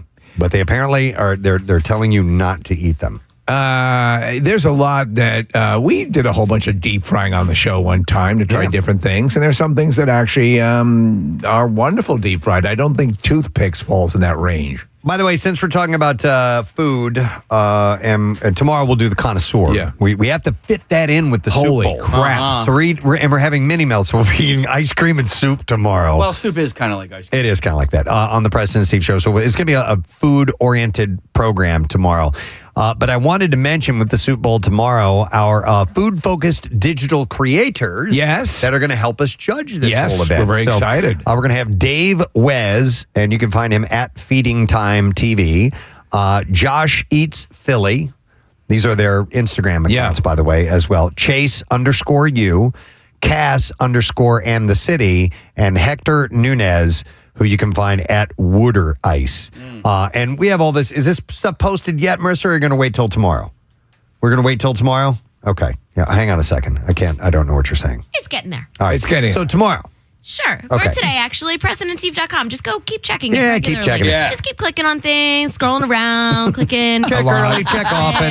If each of you listening could click 4,000 to 5,000 times. And scroll to the bottom of each page every single time. Yeah. Click Spend and a little scroll. time there. Maybe just set up a robot. Make it your homepage. Remember when you used to do that? And As soon Marissa, as you open up your browser. If you could buy everything that's advertised on each page, that'd be awesome too. Sure. The ones that are MMR centric. Yeah, MMR centric, exactly. Not the Google ones. So they're going to help us judge, and Adam Ferrara will be by tomorrow, too. Yeah. He's going to be one of our judges amongst us. He impresses me as a soup aficionado. He's a soup guy. Yeah. Man, You there's can tell. so Some much people. interesting stuff on PrestonandSteve.com right now. Do tell. Oh, there's this thing about AC/DC, and then did you guys know that the All-Star Weekend, some NBA players are going to be playing on LED glass courts? You know what? I did see that. Did you see the live You know where I saw videos it? they've shown of that? PrestonandSteve.com. PrestonandSteve.com. It looks incredible. Doesn't I haven't seen it. Maybe I'll go to PrestonandSteve.com. Click You and should probably go to scroll. PrestonandSteve.com. Click and scroll. Click and scroll, Steve. It looks like an idea that I had a few years ago about LED lights and sports and stuff like that, because I feel like there is a way where you can run practices, right? If you need to learn and run plays, where you could just program the arrows of like where your players are supposed to go. Do you know what I'm saying? I see what you're saying, yes. Yeah, almost like when they would use the old telestrator, kind of do that, but on the floor and actually show the movements. That's interesting. And they would be able to do it with something like this. Easily. Because they, the quick video presentation, I saw this, Steve, they have all kinds of graphics that they can put on there. It's pretty amazing. It looks incredible. Hey, they built RoboCop. I've got to believe that will lead to, if they find it to be a suitable surface to play on, that they'll do that at every single place in the league, as long as it's not too logistically difficult to take off and put back on, because it is screaming for advertisements. Oh my God! Where it became instantly problematic, though, Preston, was during that water polo match. Yes, there lost a lot of good men. Yeah, we lost a lot of men that day. So anyhow, Super Bowl is tomorrow. Should we wrap it up now, because we're scheduled to have Jay Mohr? Yeah, let's 9, do it. right? Let's wrap it all up. Just a couple little stream of consciousness-ner The thingies. stream of consciousness-ner. To kill some timerer. When we come back, yes, Jay Mohr is going to be performing at Punchline tonight and through the weekend. And then Joe Watson, Street Bully's got a book out. He's going to be stopping by too. So we'll take a quick break and we'll come back in just a moment. Stay with us, please. Preston and Steve. Every 3 WMMR. Thanks, Kath. Our next guest is happy to be in Philadelphia. I can tell. He's going to be playing Punchline tonight, tomorrow, and Saturday. Multiple shows on Friday and Saturday night. You can go to punchlinephilly.com. The amazing Jay Mohr is right here in our studio. Oh, snap. Everybody gonna get pregnant. I brought my new wheelchair gloves. I love Philadelphia. I made love to the Liberty Bell. Mr. Morgan, it's Hi, good guys. to see you. It's good to be back. Good to see you. You know, I've contended, and a lot of people feel this, and I saw you actually acknowledge this during an interview. You finally realize this. You're one of the absolute best. You are like a Swiss Army knife of talent, and it became a revelation to you. I think you're sober, and you went through, the whole program and all that stuff, and you finally realized that while you thought people were reacting like, this is a train wreck, they were really pulling for you. Once you realize people love your talent, love what you can do, and you realize that it was the converse, that people were like, we want you back. Yeah, for sure. Everybody, I was at my own intervention at 50 years old. Yeah. And it's, how could you guys do this to me? Bah, bah, bah. And then you realize, like, everybody in your life, as you kind of said it all, everybody's really rooting for you, and they want you to do well. And it's, addiction's a disease of perception. I was amazed in early recovery how little everyone else was actually spending time thinking about me. Right. I was just obsessed with, like, how do you perceive me? How am I perceiving you perceiving me? It's like a Russian stacking doll of nonsense. It's like when you go on a dance floor, you're worried, I look like an idiot. Everyone's looking at me like I'm dancing like an idiot. But everyone else is out there thinking they look like an idiot. So put your hands over your head, do a white guy 360 and get going. It is narcissistic, and so much of it is rooted in narcissism. Self-centered fear. Yeah. I love the you've described your that intervention, the one that took, and it involves the Wu-Tang clan. Can you that story? Yeah, that's how they got me. They told me from my my podcast. They said the next morning I was going to interview Wu-Tang Clan. And I believed them. I was so high. I actually thought Wu-Tang Clan was coming to my house at 8:00 in the morning. I don't know if you listen to Wu-Tang Clan, but they're not morning people, Steve. Yes, I was already just caught me. Yeah, I thought the 8 blackest men alive were going to get up early to walk into my cracker house, right? So I could help them with their career and put them over the top, right? Like maybe I could help them sell merch. Maybe get it into Target or something. What a dope! So RZA was not there. No, I wish. I met RZA. I was at the Santa Monica Pier with my son. He was about 3, and I see RZA from Wu-Tang Clan standing there. And he's like 6'6". He's way taller than you think. And I'm like, oh my God. And he's with this beautiful baby, another 3-year-old. And I'm like, wow, I'm gonna talk to him, be cool. Our kids are gonna start playing. Next thing you know, guess who's the new guy in Wu-Tang? The new Wu-Tang member. Yeah, white guy. Yeah. So I go up. I'm like, hey, Riz, I'm a huge fan. He's like, oh, thanks, Lord. That's peace. Thank you, man. I go and I got to tell you, your daughter is beautiful. He goes, yo, that's my freaking son, dude. Dude, he got heated. And then I started acting like I had a second child that I couldn't find. That's good. That's good. I grabbed my 3-year-old's hand. I go, where's Donald? Donald! Donald! Oh my God. I'll be right back, Riz. Right. And I just frantically, I'm looking around the boardwalk, like, where the hell is he? Donald. Wow. That's great improv. That's genius. What? No matter how dicey the conversation had got, you'd have to connect to a parent who's just lost a child. Yeah, nobody's gonna jump. Yeah, a parent looking for their baby. Right. Where's your brother? The dude lost Donald. You gotta. And I'm like, as I'm walking away, I'm like, Donald. I named my son Donald. I love it. That's great. So, Preston, do you talk on this show? Occasionally when I find room. Good career move. Get on radio and zip I'm very ADD. I jump in all the time. We let Steve run. But yeah, no. So with that, and you back up and running, and you've been very candid. You wrote a book a while ago about your years on SNL. I go back to that book all the time. The stories are great, I was reading an interview with you, and you said that's probably one of the most proudest achievements of your life was writing a book. Absolutely, still is. Any plans to do another one? Because I'm ravenous for some more. A lot of plans. Yeah, I hear you. But the willingness. As a mother. It's just, it takes so long. And it's such a discipline to write for hours every day. And then you hand it to somebody else and they go, nah. Yeah. And you're like, but it's about me. What do you mean, no? I think about it a lot. I thought about writing a book about, recovery and getting into rehab and what it's like standing in line for meds at 50, which, by the way, I always felt separate from. This. You're always like, I'm here and you guys are all out there. Everybody's got this instruction manual for life. Right. And I'm like, why? How do you guys all know each other? Where are you all going without me? Yeah. And I realized the first time I ever felt exactly a part of a group where I'm supposed to be, sadly, was at 50 years old, standing in line for medication in rehab. I was like, oh, I'm with these idiots. Yeah, right. Like, oh, this is exactly where I am. And we're all here. There was no wiggle room. Like, no, you're definitely a part of this larger group here. Standing in line for your stupid Seroquel so you can fall asleep and wake up with an ice cream sandwich on your shoulder.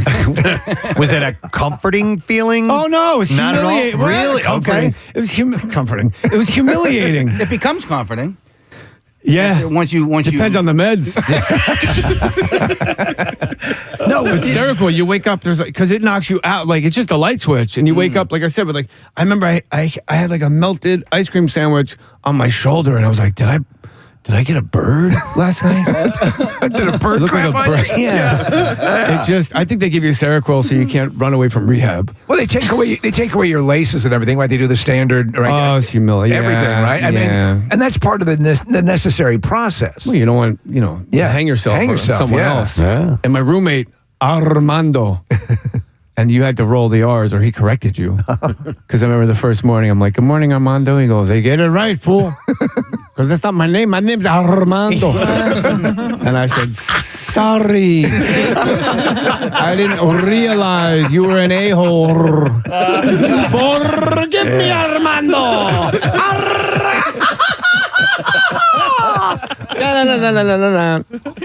He was in prison for arson and manslaughter. He lit his drug dealer's house on fire and killed him. And that's your roommate? Yeah. He slept, and on the nightstand between us was a candle. Oh, Jesus Christ. I didn't feel safe. No, neither would I. No, I did. It's one of those places you like mother F it the whole time, and this guy and these stupid people. Yeah. And then a year goes by after the fact, and you're like, that place saved my life. Whoa. Yeah. Yeah, like, wow. A guy called me, asked me about rehab, I guess Tuesday, and I was like, first place I called. The place I went. Yeah. I want to ask you about your time at SNL. Who the hell is this guy now? I'm on the show. How many people are on this show? Got microphones, Jay. You can Look, say it's got my name. 8 is enough. Yeah. Right here. Timely reference. Well, speaking of timely references, Saturday Night Live and your time there. I saw Conan O'Brien talking about the energy there and how competitive it was, because every week you're competing to get your skits on, get a bit that you wrote on, or be in a part of the show. When you left SNL or during your time there, what was the energy like for you? Was it joyous? Was it work? Was it a pain in the ass? It's a good question. It's competitive for Conan O'Brien because he ran the risk of actually getting sketches on the air every week. Yeah. So for a guy like Flounder, I didn't have a computer. I was writing my sketches by hand. Me and Dave Attell shared an office, and we had yellow legal pads and pencils. And then you write your sketch. It's 4 a.m. What do I do with it? How do I get it to where everybody else gets it? Because they're just typing a button on their computer, and it's going to this magic print the sketch and distribute it to 400 people land. And they're like, well, you got to give it to all the conversations at SNL are like on a highway. It's like, like everybody's walking by doing stuff. So it wasn't competitive. It was just, it's like you just want to break the water level and breathe air. So you're not even anticipating that you're going to get anything to break through. So you're trying. And at this time, but every once in a while, though, you're like, like this, and then if it doesn't get on the air, you want to throw yourself out a window. Right. But I got lucky. Like, what was your first sketch, Jay, that made it through? Barkley versus Godzilla. It was the season premiere opening. Wow. Yeah, because they had the Barkley versus Godzilla. Oh no, it was Barkley versus Barney the dinosaur. Right. Yeah. Based on Barkley versus Godzilla. Right. So you were suffering panic attacks at this time. Oh, yeah. So I can not think of a worse environment to be in. What was that like? Well, your insides want to be on your outsides. Yeah. It doesn't make any sense. It just doesn't compute. It's just you're dying. You are dying. You don't think you're dying. You know you're dying. Otherwise, why is my heart rate 200 when I'm just sitting in this chair? Why do I have to, go out of both ends of my body? And so it's brutal. I remember we did a Scared Straight sketch with Farley and the motivational speaker. Yeah.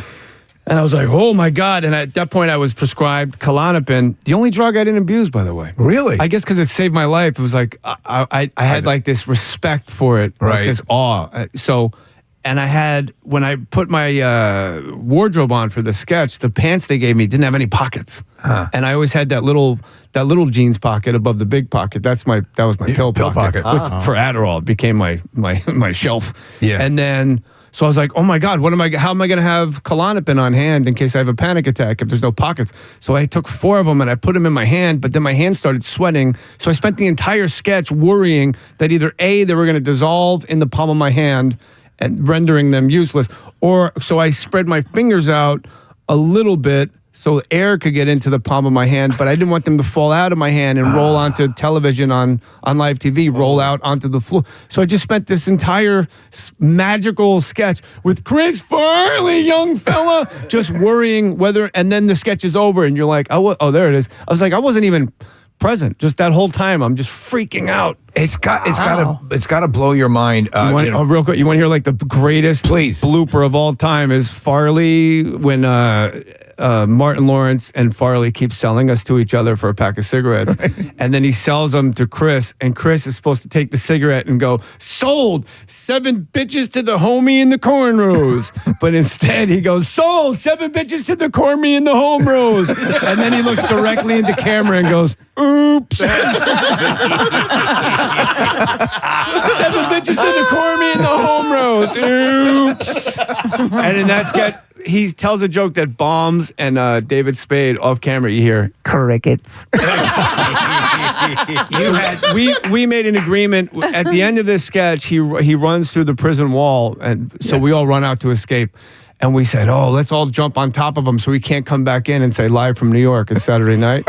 So there's 7 of us in there. He falls on the mat on the other side of the wall, and we all dive on top of Chris, and he picks us off. Like your dad your dad when he moved bags of leaves. Wow. Like he just picked us off and exactly on time. Didn't miss a beat. Live from New York. Oh my God! You're greatest. You're with the crew of like legendary, with Norm Macdonald. Your Norm Macdonald stories are just hilarious, and you do it spot on, Norm. I appreciate that. Yeah. I think when he said that, he wanted me to do it. So this punchline, nobody knows where it is. We were at a dinner last night. They go, hey, where you playing? And I said, punchline. They go, I never heard of that. No, where is the punchline, by the way? I don't. You described a story about you guys working on a skit. No, seriously, where is the punchline? It's just off of right. Columbus Close. Boulevard. Yeah, you're fine.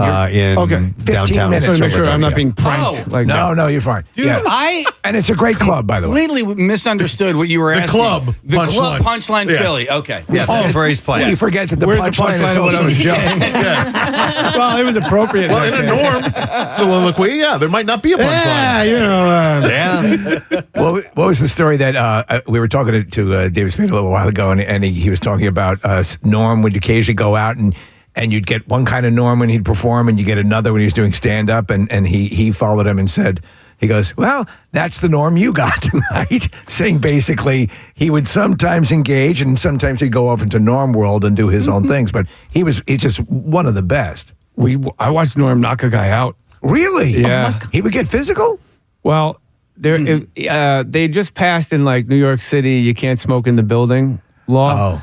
So, but it took a while to enforce. Right. It was like 40 floors at GE building, Sure. 30 Rock, and like one guy in one office struggling to write a sketch. Maybe he wants a cigarette. So we're in the writer's room, and Norm is sitting on a couch with a cigarette, and this 6'8", no joke guy, real skinny guy. Yeah. Looked like Niedermeyer from Animal House. looked just like him. Looked just like him, but 6'8" and skinny. He walks into the writer's room and he's holding a cup of water, and he looks down and Norm's smoking, and he just pours the water on Norm's cigarette and on his lap, and Norm just gets up.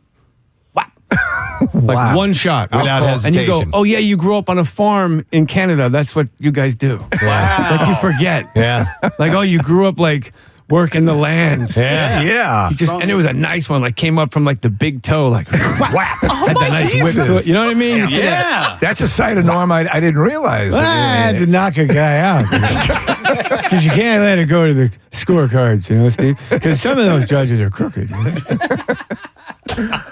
Love it. Talking about your waiting in line, for your medication. You described, I think you were using NyQuil a lot. Yeah, 2 bottles a day. Oh my God! How do you stay awake? Weakling. Yeah. You're a weakling. How? Call yourself an addict? I was a melatonin guy. He went the natural route. How old were you when you came out of the closet? Right now. Right? Oh, 48 and a half. Welcome. Yeah, thank you. I sleep on my stomach. I do. I have to. Otherwise, I'll choke on my. All right. I'll aspirate. But yeah, the melatonin. The problem with melatonin is it wears off while you're sleeping, and you wake up, and then you can't fall back asleep. Anybody that listening to this that has any issues sleeping, this is the best thing I've ever heard. Give it to us. You've been sleeping since you were a baby. Right. With no drugs, no meditation app, no sound, no TV, no breathing, no temperature control. When you were a baby, a ball of goo, you had an absolute tantrum. And they just put you in a crib and said, I can't take it anymore. And you went, It's all bondage of self. Just us. Like, it's just these stupid brains, these just monkeys just throwing footballs around in your head. So you're saying you're haunted by your own thoughts, and that's just keeping you up. It's all just our like every time you do something to help you sleep, it's a subconscious reminder that I have trouble sleeping. Would 2 bottles of NyQuil help? Oh yeah, yeah. Oh, yeah. In a hot bath. But yeah, NyQuil. What was it? NyQuil, Vicodin, and Adderall. Sure. There's a progression? Sure, if that's what you got. Did you have a favorite flavor of NyQuil? Oh, the green. The green is good. Red gave me hives. Okay. I remember I had a bottle of red in a movie theater, and I chugged it, and then like halfway through the movie, I'm like, I think Yeah, I think there's ants or something in here. I was like, I'm never doing red again. That's ghetto. I'm never doing red again. By the way, I want to thank Casey for telling me how microphones work before we started. Oh, he Speak here. I'm going to just talk in defense of him. He wanted to let you know a lot of people will speak dead onto the mic this way. It comes in from the side. Yeah. You're a pro, though. Yeah. So, I mean, especially for comedians who talk into a microphone for a living, it's not the same. But also, I have to Fair do it. enough. 'Cause You know what? Withdrawn. If I don't do it and you talk it to the wrong side of the microphone, then I get the death stare. From yes. He gets in trouble. Yeah, from Kathy. Yeah. No, She is the She'll withhold sex. She is the silent underlord of the show. Wait, what did I miss here? No, you didn't miss. 20 years of sexual tension hate between every you one guys of them. together? No, ew. Not anymore. I mean, ew. Did you see him? Have you seen you? I don't know how many times a week. How do you know yours? What do you think? You're like, Listen, this guy picks his nose, farts, and has smelly feet. That's why ill. Kathy, I would bet my house you've been caught picking your nose in your car. Listen, maybe, but I'm not going to sit here and dig in my nose in front of everyone. Show us. Come on. Come on, baby. No, I think you're both attractive. Thank you. Listen, and also we've been working together for 20 years. We could say ill to each other. She's like my older sister. That's even hotter. Dude, Casey. Wait, hold on. Now, below the belt, man. By the way, I didn't even hear older. I just heard sister and thought it was hot. My older sister. you are looking really good. You're looking in good shape. Yeah. And do you Down 60 pounds. down 60 pounds, dude? That's awesome. I was fat. Yeah. Did Yeah. that happen when you got clean? Yeah, I was coaching wrestling on speed. Oh my God. Like I was actively, because I was the guy you were talking about your son wrestling heavyweight. One day, I'm laying in bed one night. I'm like, man, you got to have hammers in the room. We don't have any hammers for the heavyweights. It's like, one guy's good and the other guys are just flopping around. And that's when I realized, it's going to have to be me. Yeah. So I was just out there like banging with these kids. They're like, Oh, my God. 230 pounds. I was 170. Oh my God. Is this club wrestling or is this high school? High school, yeah. Okay. And then you stop doing that, you go to treatment, and then you're off all your drugs, and then you're not coaching anymore, and you go to 3 meetings a day where they serve cake. There it goes. Yeah. And then you can put your hands in your pockets when you're naked. Oh, my God. Because you're fat, yeah. You never had to deal with that because you're always an athlete, a wrestler. Like you're always in good shape. Yeah. Go on. You described a story I'm going to show you a about. picture of me a year ago, and it'll blow your mind. I was bald also. And this was, you were 60 pounds heavier a year ago?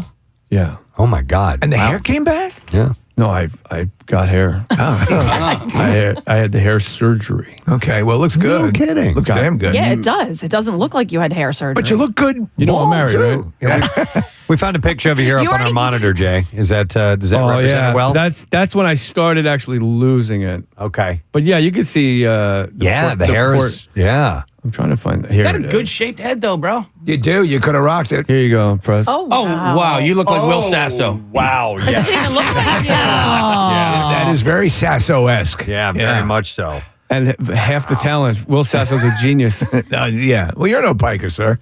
I wanted to ask you. You were talking about wrestling. I mean, and you were coaching your son's wrestling team. No, not my son. Oh, it wasn't. No. Okay, so you were on the phone, a Zoom call. You were about to land a role on The Walking Dead. Oh yeah. Okay, so one of my godson. I hear you now. There you go. My godson was looking at colleges to wrestle. We were up north looking at in California, and there was like, hey, the producers of The Walking Dead want to see you. It's yours to lose. Wow. Like they just want to have a Zoom call where you get to just read it again in front of all the other producers in the studio, and it's yours to lose. Well, I lost it. No. You know how high you have to be to make everyone uncomfortable on a Zoom call when you're actually only saying what's been prepared for you to Right. say. Wow. No ad-libbing. Wow. Just here's your script. Do this script because we like when you do this script so much that we're bringing other people in to watch you do the words on this Wow. script. And then when it's over, they go, yikes. Yeah. Yikes. Wow. Yeah. And so But you made mention of the fact that the real revelation, the thing that made you... You're James Lipton. This is fantastic. I find it fascinating because you talk to... I find me fascinating too. This is the best. Stories of redemption. And we, honestly, you're one of my absolute favorites. You're so good. When you were... Your agent, your manager is a friend of yours, and he said he would no longer book you. My best friend since we were kids, yeah. And then the thing that really connected, you got feedback cards from a club. Yeah, my last weekend hurrah was in Tempe, Arizona, and they have comment cards on the tables at comedy clubs with little like golf pencils, and you fill out like, who do you want to see perform here, and everyone's like, bring in Chris Tucker, whatever. Right. And nobody ever fills those out. Right. But that weekend in February 2021, everybody filled out their comment card. Yeah. And they all pretty much wrote the same thing. We would like our money back. The money we gave you, we don't think that was fair. We want it back. And so that's a problem. And I thought the weekend went great. Right. I really did. But not the case. So that let me know that I could no longer tell fantasy from reality because I really thought the weekend went great. And my agent was like, no, it's over. But that's not what got me at the intervention. My other friend, Chappie from Boston, so of course he's named Chappie. You gotta be. I go, so what's the bottom line? And my agent said, I'm not booking you anymore if you don't go to treatment. And I said, what's your bottom line? And this guy who's in the program goes, what? Yeah. I go, he's on Zoom and he's in like an armchair in his home that he owns. Right. And he goes, what? I go, what's your bottom line? He goes, there's no bottom line. I love my life. Yeah. And I was like, whoa. Mm-hmm. And I realized in that moment, I don't even like my life at all. Yeah. I want to be like, but like, there's no bottom line. My life's terrific. Yeah. Do you like your career? Like, and when you look back on it now in sobriety, and you look at SNL or Jerry Maguire or whatever, like, do you have a different perspective on it, knowing who you were then? I can't believe how much I've accomplished. It's astounding. And because now I'm no longer in the race. I'm no longer on that hamster wheel. What's next? Because I have my purpose now is much different than I ever thought it was, which was the next job, the next thing. So now that I'm removed from that constant, I got to get something else. When now I can just look back at this body of work and I'm like, oh my God, I never enjoyed it. It's massive. Like it's insane the amount of things I did. Does that make sense? Yeah. And I look at it so absolutely differently, and then I'm like, oh, and then now I just kind of don't care about show business at all. Yeah, but that's a good spot to be in because you're doing it when you do it for the love of it. What I said the other day, I said I've spent my entire life saying I only work on things I want to, and now I'm at the age where I actually mean it. Yeah, that's awesome. And I love Philly. Let's go! Yeah! Jay Mohr is going to be at Punchline tonight and through the weekend. I have a quick question here. As you're gesturing, I see some tattoos on your wrist. Do they have to do with your recovery? No. Okay. Getting tattoos at a certain age is the dumbest thing in the world. What age? Because it's different for everybody. But because I thought about, you know what? This is the big tattoo idea I had in rehab. Like, I'm going to get the outline of New Jersey on the back of my right tricep. Okay, yeah. And the outline of California on my left because it'll look like parentheses. Yeah. The way they're shaped. Okay. Or I won't sit in a chair for 3 hours and I'll go about my life. Right. And that keeps winning. Like, hey, I could play golf or I could take a nap every day between 2 and 3. I choose nap. You choose nap. It's all about decision. How about this? This is the new one I've noticed. All my friends, like now that we're all married and we're all older, every guy eventually goes like, "Hey, let's get the wives together. Let's all." It's like, what? No. We speak in British accents. We keep hitting each other in the nuts. You want to bring a wife in? Like I've touched your wang through your jeans as a joke. Right. Every elevator we've ever been in, I've tapped you in the balls. Right. You want our wives in it? Like what? Yeah. Like what? There's a dynamic. You got friends that have said that to you. Like, no, let's all get together with the wives. You're like, what? Yeah. It's like I get panic stricken. Like, what? You want to bring my accuser here? Your accuser. What? Your wife. She'll never be with me again if she sees how I act with you. We speak in movie quotes. It's legit. I don't know. Your wife is Jeannie Buss. That's kind of cool. That's pretty damn cool, man. My wife's the best. Yeah, she's controlling interest in the Lakers, correct? You could say that. Yeah. That's pretty damn awesome. But Probably she's on the internet. Yeah. Yeah. Well, she's also and you're a big candidate. Oh, wedding photos. Yeah. But You Nick, guys you're a look big lovely. fan of Winning Time, are you I not? love Hold on, Winning look Time. at the check mark. It's John Feldman. It's a bassist from Goldfinger. What? Dude, Wow. look at that. Marissa's all-time favorite band is Goldfinger. She's freaking out over there. Hang You know on a John second. Feldman? Wait, you're a Feldy fan? Of course, he's a big Lakers guy. Want to call him right now? Oh my God, yeah. Dude, Is he we- in Hawaii boxing or something like that? So Marissa turned 40 in August, and we were trying to get John to call into the show on her birthday. She got married at the Punk Rock Museum in Las Vegas. Mm-hmm. In Las Vegas? Yeah. Oh my God, Why would they have it in let's Las Vegas? I don't know. because Fat Mike is crazy and just moved there and opened it up. If you were going to put the Punk Rock Museum anywhere, where would it go? I don't know enough about DC. Punk Rock. DC? Okay. That's where I would put it. Bad Brains. No? I'm down with that. Are you close with Adam McKay? And because you were on an episode of No, Winning I Time. don't think I ever met Adam. Really? Jim Hecht was the guy. I got offered that, and same with the movie Air. Yeah. I showed up on set. I don't think Ben Affleck knew I was a fat slob. I was like, so I'm supposed to be the head of Adidas. Oh wow. So you picture like this young, handsome, Aryan, thin. Right. Plays tennis all the time, wiry forearms, looks like a pack of hot dogs in there. Yeah. And then I show up. When's lunch? Will Sasser. Oh, yeah. Hey, how about I eat your cornbread? Did you play that same character in Winning Time? Yes. That's where that photo I showed you was from. That's on the set of Winning Time. Okay. That was me under hair and makeup. Oh, wow. Hair singular. Huge difference. One hair? One hair. One hair. Oh. Well, you look good. If I may ask, what did you get done? Because it looks awesome. The hair. It was just a regular They transplant. take it out of the back. They take like a strip off the back, and then they separate the follicles, and then they just plant them. Dude, I'd never know. 4,103 holes. Whoa. 9 hours. What? 9 hours? 9 hours? Any kind of sedation at all, or were you just wide awake for that? No, you were awake. Okay. I mean, they shoot you up. Right? Yeah. They numb it up there? Yeah, you just watch TV. Okay. I would do it again in a second. Well, it looks for this. Oh. Yeah, it looks You know great. what I did this morning? I had bedhead, and I just ran my comb under the sink water. Yeah. And I combed, like Harvey Keitel and Reservoir Dogs. I just ran it under there and combed my hair. I was like, I've never been able to do that even when I had hair. Yeah, yeah. You see my SNL clips? I look like I'm in the Hart Foundation. I look like a Bret Hitman Hart. It's true. I got pro wrestler hair my whole life. Nobody ever, I was raised like feral.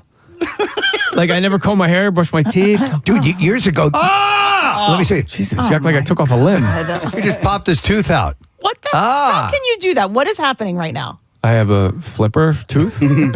Now, what happened? How to get knocked out? That actually, That's interesting. I was on a Zoom meeting chewing gum and it fell out. Oh. An hour Same thing happened to Steve. An hour before I was to walk on stage. No. Thankfully, in Canada, so they just thought I looked like everybody else. I was Like a hockey player. At least it's not in the front. I was sipping coffee through a straw and my tooth popped out. Yeah, live Yeah, on it's the air. weird things. air. On Yeah. air. Oh, really? Yeah. Yeah. I've On air. And veneers, almost all of my veneers came off having like a grilled cheese. Like it's never been like hard candy Right, or yeah. candied apple or corn on the cob. It's like, what the F? Let's have some soup, Clank. And there was no blood, no pain. It just said, F it. Yeah, I'm done. I'm out of here. Yeah, here we go. That's me losing my tooth. Yeah. A front? Yeah. It's Rewind it a little bit. He just No, said, I'm like, what happened, man? He's like, my tooth. So hold on, Preston. Preston, you lost weight too? Because I've lost weight. You're a little yeah. chubby in that. Yeah. Yeah.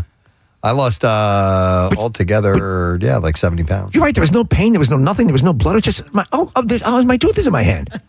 It fell on the. I heard it on the table. It was weird. I got 10 implants. Did you ever get injured wrestling? Did you ever get torn rotator cuff.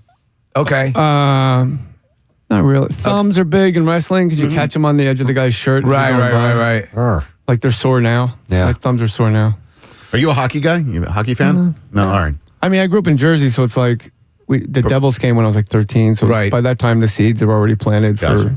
You enjoyed because you do a lot. You were doing you had your radio show. You had the sports talk. That's your thing. You loved it. Yeah, I loved it for a while. And then how did you it guys go work in radio and went upstairs wants to fix it. Oh yeah. And it's just meeting after meeting, and you're just a guy that's on Adderall.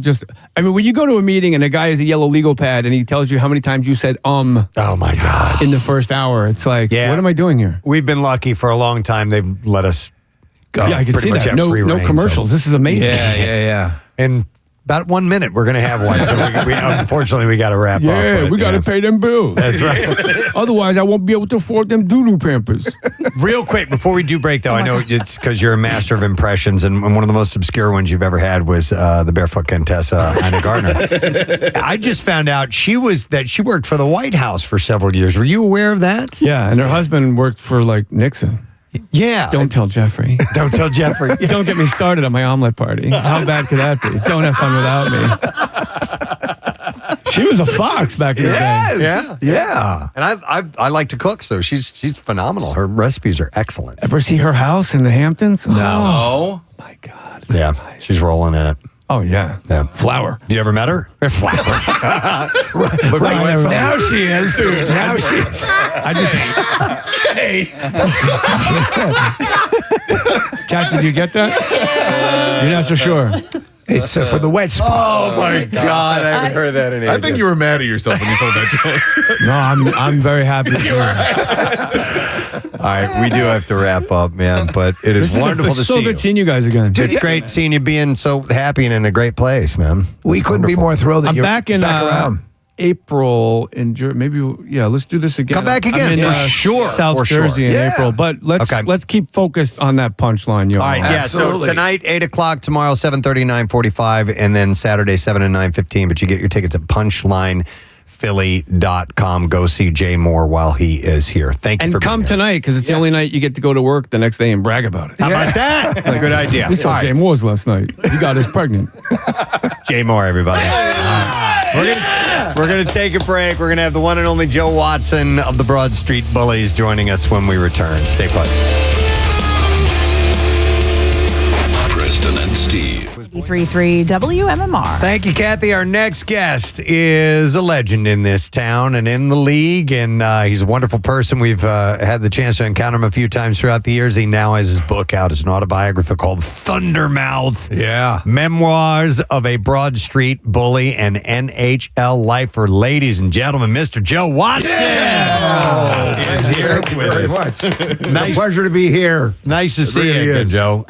Hey, you got a lot of things going on. Obviously, you have the book, and Nick was just saying off air. We were talking about the alumni game recently. And how old are you now, Joe? Well, I'm 80 years old. 80 years God old. almighty, you do not look it. Oh, thank you. Yeah, you know what? I'm into natural foods. I eat a lot of natural foods. I exercise a lot and everything else. So maybe that's what keeps me looking a little young, I guess. I don't know. How long have you been doing the natural food diet? Has it been a long time? Oh, since the 70s. Oh, no kidding. Wow. So you were ahead of the curve. My first wife, she went to visit her sister in Vancouver in 1976. And she came back. We were in the road trip for 10 days. She came back with a yogurt maker. Now, who in the hell ever heard of a yogurt maker in 1976? Right. Because I certainly hadn't. So she decided to start making this yogurt. And I said, oh, my goodness, God. So in a way, being a husband, you have to go along with the female. If you don't, it doesn't look good. No. Right? And so in a way, she started making this yogurt. And she started feeding the kids and myself and everything else. And then, a lot of people thought we weren't all there, obviously. And, and then we had a Pollyanna in 1977. So I had to buy a gift for a player, and it was Bobby Clark.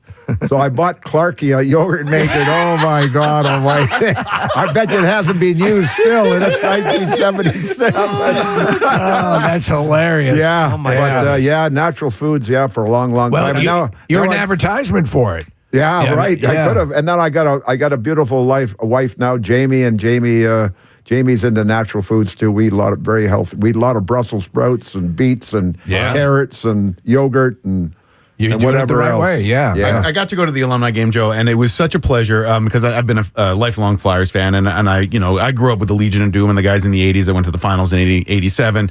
So the Broad Street Bullies were a little bit before my time, but if not for my mom and dad, who were huge fans of the Flyers in the 70s, I wouldn't be the Flyers fan that I am today. And so the moment where you come out on the ice, they turn the lights out, they kick the music in, the orange glow comes out, and they stopped the alumni game for Joe freaking Watson. And you came out on the ice, and the crowd went nuts. It was such a cool moment, and I was so happy for you and everybody else in that building. Yeah, well, you know what? I wasn't expected to do that. I mean, I went to Brad Marsh, who organized the whole thing, and I said, Brad, I'd like to get dressed prior to the game and go out on the ice with my teammates, be introduced, then be ready to start the game. And he says, oh, no, we have something special going on. I said, oh, really?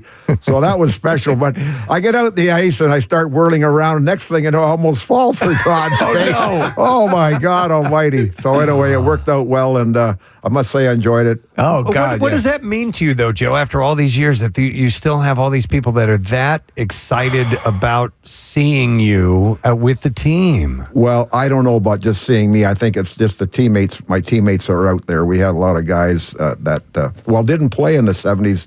I was approached by Brad, and he wanted me to be 7 decades of Flyers hockey. And because I came to Flyers in 67, and then I started our Alumni Association in 1984 just to play hockey games. And we played games all over. We went to Europe 9 different times. We went to Russia 5 years ago. Wow. And we've been in Hawaii. We've been all over the place. And the alumni, the Broad Street Bullies are an iconic name and an iconic team, because there was a friend of mine just came back from Prague about 6 months ago. And he got in the cab there at the airport, and the cabbie asked him, where are you from? And he says, Philly. He says, home of the Bullies. And the guy said, what? Home of the Broad Street Bully. Here's a guy in Czechoslovakia, 9,000 miles away. Oh, they're acutely aware. My wife and I vacationed and we visited Prague, and I mean, it's huge, and that, yeah, it's amazing how dialed in they are, and to the history. Yeah, it's wild. Joe, the foreword to your book was written by Bobby Orr, one of the all-time greats, Bruin, of course. But what was your relationship like with him during your playing days? Well, him and I met him in 1965 in training camp in London, Ontario, and that's where the Bruins had their training camp, and I was invited to it. So he was there, and I was there, obviously, and when I looked at him, he was 135 or 140 pounds. I said, how in the hell can this guy be a hockey player? Really, 135 pounds. And so anyway, what he did after training camp, he went home and got a rowing machine. And he rowed for 5-6 months, 2 hours a day sometimes. And he put on 55 pounds of muscle. So the next year I meet him in training camp in London. I said, I can't believe he's the same guy. So we were the only two single guys in the Bruins in 66. So we decided to live together.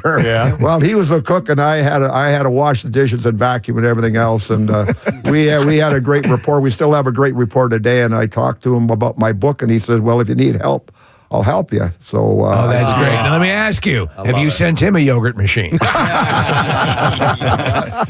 You have a ton of memories from your playing days, and I'm sure you have a ton of memories from just outside of your playing days, hanging with the team and stuff like that. But I want you to tell us about the time you convinced somebody that Catalina Island was Hawaii.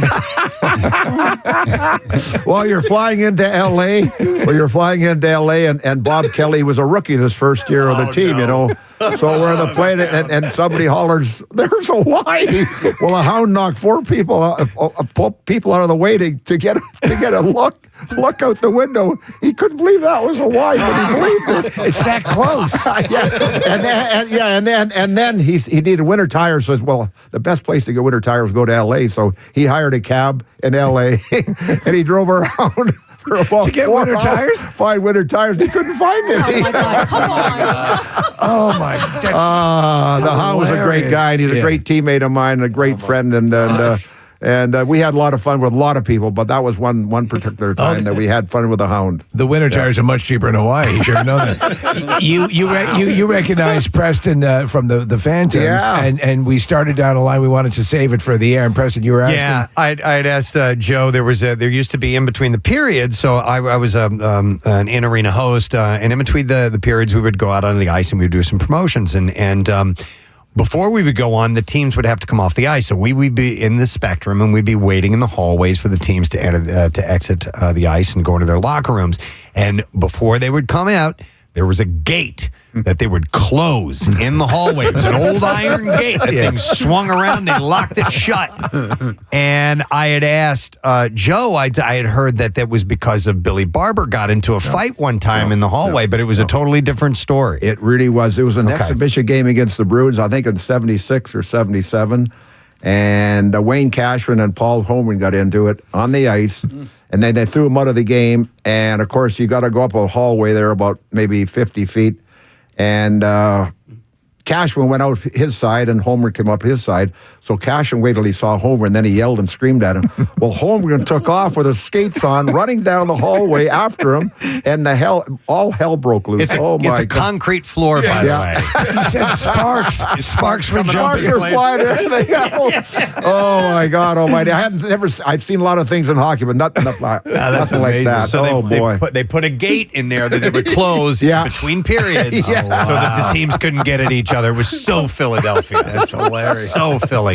Yeah. When you sit down to write this book, what did you decide you were going to do? Was it Joe Watson's life from birth to now, or what was the idea? Well, we went to Russia 5 years ago. We took a reporter with Bill Meltzer, who writes for the Flyers, does a great job with the Flyers, and while we were over there, he came on the trip and he started writing about our trip to Russia. And he had such a big following. And I didn't realize this till we got on the plane coming back from Moscow, that he had a big following and people were paying close attention to us.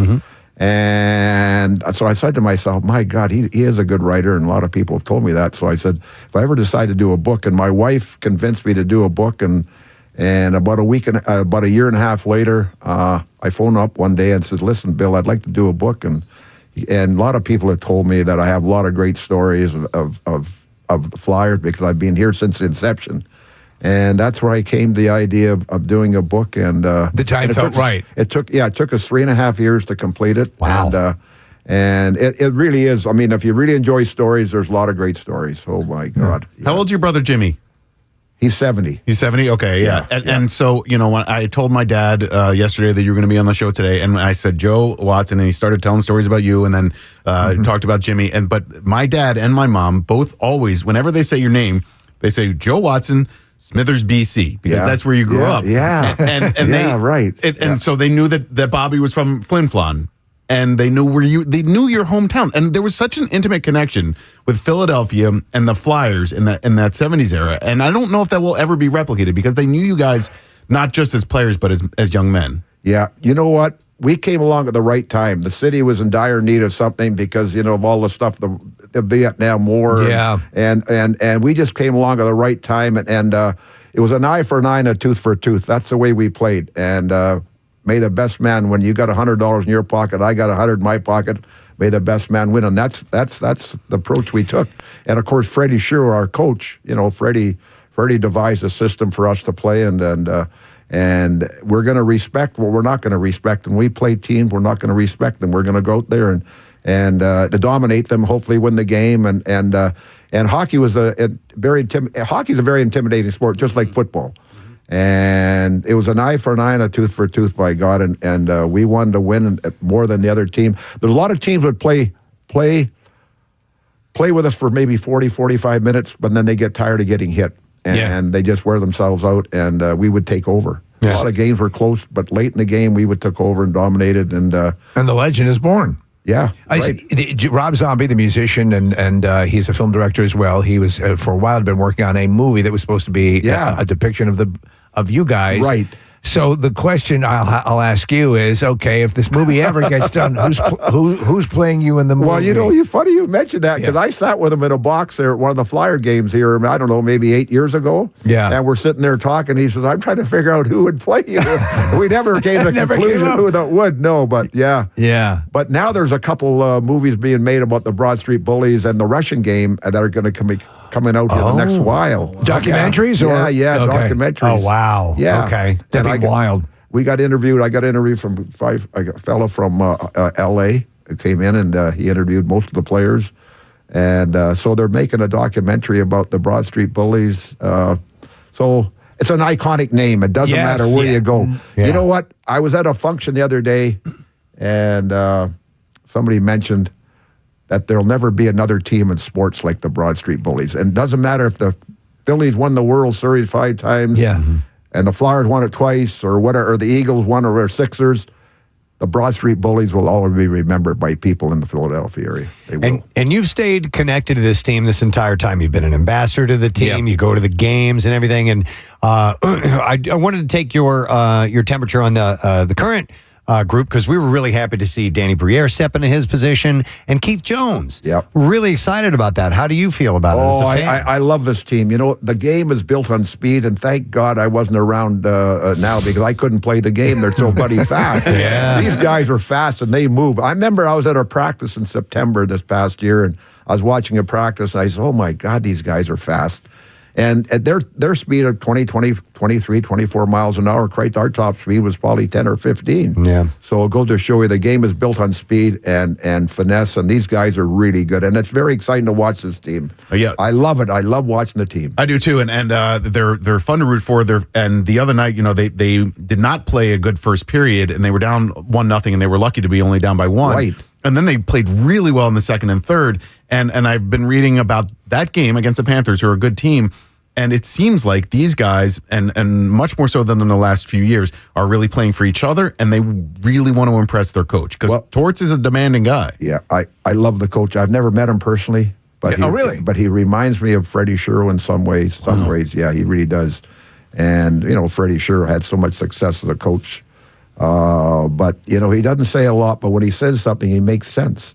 I mean, a lot of guys are very redundant. They say the same thing over and over and over. Not this guy. When you lose the respect of the team, it's over, right? Sure it is. Absolutely right. So with the game and the bullies and the physicality of all that, and obviously the game now you're saying is evolved to be a much more intricate, precise, speed-driven. People though nostalgically look back at that physicality and eye for an eye and tooth for a tooth. And that it's of a times when you talk about I don't think we'll ever get back to that. No. But it is, when it happens, it's still a crowd pleaser. And you start smiling and laughing because it's the truth. The story's like having to put up a gate. It's what fuels the legend. Do you know what I'm saying? Well, you know what? When you mention that, you know who really love the fights? The women. And I'll tell you why, because they're cooped up all day with kids, and they want to get out of that house and go to a game and get their frustrations out somehow or another. And so they go out there and they holler and scream when their fight breaks out. They love it. The women love it. And so the guy, but women love the fierceness of the game. And I think that's one of the reasons that we were very popular, our alumni team. But I can go down the street today in Philadelphia and somebody will say, I remember this, 40 years ago, 50 years ago. And I said, oh, really? Yeah. Oh, yeah. What a legacy. Huh? What a legacy. It is. Yeah. It really is. Oh, my God. Joe, how do you think things would have been back then if you would have made the kind of money that the guys make now? I wouldn't be doing what I'm doing today. You would have the Joe Watson yogurt maker. Yeah, you're right. You'd be the George Foreman. Oh, my. Yeah, you're right. Oh, boy. Wow. But I want to tell you a story, if I may, here about the Russians in 76. Yeah. They were the most dominating team in Europe, and we were the most dominant team in North America. So they were over here beating the top teams. They beat the Bruins, the Rangers. They tied Montreal. So Clarence Campbell, who didn't like the Flyers, he didn't like us when we won the Stanley Cup. He didn't want to present us the Stanley Cup. He thought we were bad for hockey, but wherever he went, we sold the buildings out. But anyway, so we have a Thursday game in Toronto, and we were not well liked in Toronto. But I couldn't believe how many people came by our bus and said, "Listen, you have to beat the Russians on Sunday." And I never realized what it really meant to the people in Canada. Definitely. So in a way, we have a practice on a Saturday. The Russians practice. And then we have a little banquet in the Blue Line, the old Blue Line Club, and they're introducing the Russians. They got a light applause. Then they start introducing the Flyers. Well, they come to number 8, Dave Schultz. Oh. All of a sudden, the Russians are looking around. Where is this guy? Where is this guy? So we knew they were a little apprehensive about coming on the ice with and when I mentioned that Lloyd Gilmore was a referee and he let us play our game and if Trechak hadn't have played well, we would have beat him. Trechak stopped 49 shots, and they only had 13 shots in our net.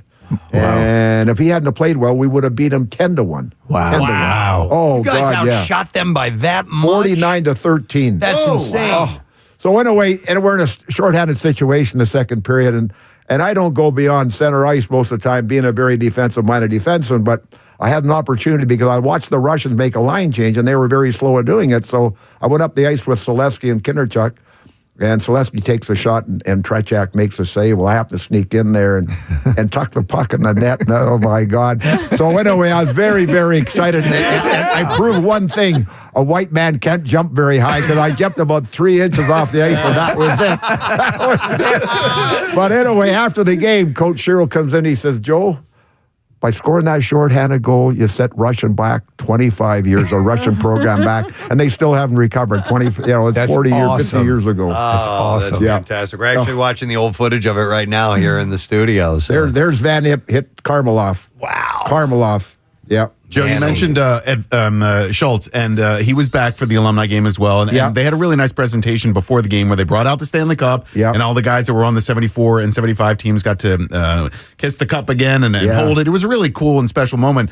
And Dave Schultz, one of the toughest guys to ever play the game, I was watching him during the national anthem. You and saw that, eh? He started crying. Yeah. And it was so touching to see how much all of that, the ceremony meant to him. It really was cool for us to see his emotion, and it just I don't know, it made him more connected, I think, to the city. Yeah, you know what? He was a very quiet guy off the ice. He always was very quiet. Yeah, but boy, on the ice, he wasn't quiet. Oh my God, man! I mean, you know, when we played Montreal in '76 and we got beat in 4 games. Every game was so close, and I think that if we had McLeish and Pront in that game, that series, we would have possibly went 7 games with Montreal, and they wouldn't. And they beat us by 1 goal every game. McLeish could have been the difference because he was a great goal scorer, very skilled player. And Bernie, he could stop pretty well anything, and we didn't have either one of them. Oh boy. When I think back, we could have had a triple. Do you know what it is? Though it's about again.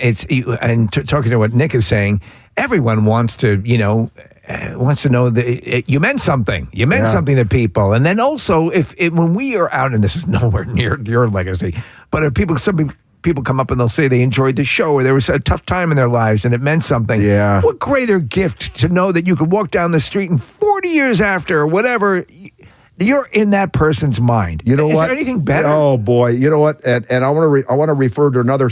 I was downtown here about 4 years ago, and there's a Philadelphia policeman came up to me and he said, "Joe," I said, "Yeah." He says, "You know, you saved my son's life." I said, "What do you mean?" He says, "The Alumni Association with Brad Marsh leads our Alumni Association. We've done so many great things, but we help these soldiers that come back from the war, the warriors." And Brad's idea was to start a hockey team with these guys, and 20 of them got involved initially. Now we have almost 100 warriors that came back from the war, Iraq and Iran war, whichever wars they were involved in. They're all playing hockey. And they started a business together now. Some of them are plumbers and carpenters and so on and so forth. So that's the legacy of the Flyers and what they've done and the alumni team. And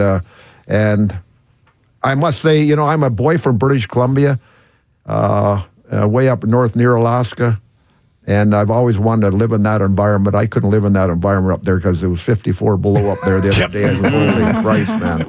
But I said, thank God I'm here. But you know what? I go home in the summertime. I have my golf tournament. We have a great time, but this is home for me. We love it. This is home, man, and I just love the people here. And all you have to do is give an effort.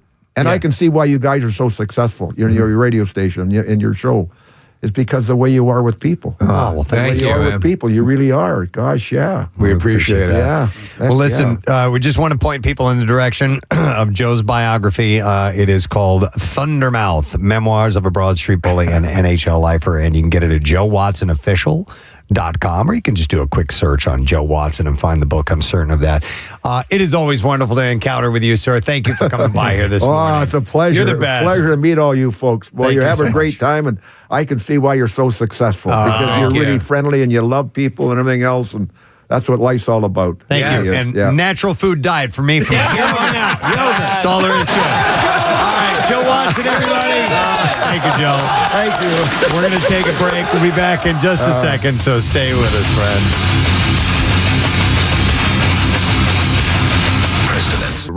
The guy's so good. Yeah. It was so great to talk to him, man. He's got so many awesome stories. So much so, we skipped the bizarre file. Yeah. Because we knew we were going to have a wonderful conversation with him. So, are we going back to back? We're going to do B file, lesson question, trash, music news, knocking it all out in this segment. So, with don't mind if I do, a little dipsy do, we're going to get into that right about A little dipsy do. now. WMMR presents Preston and Steve's Bizarre File.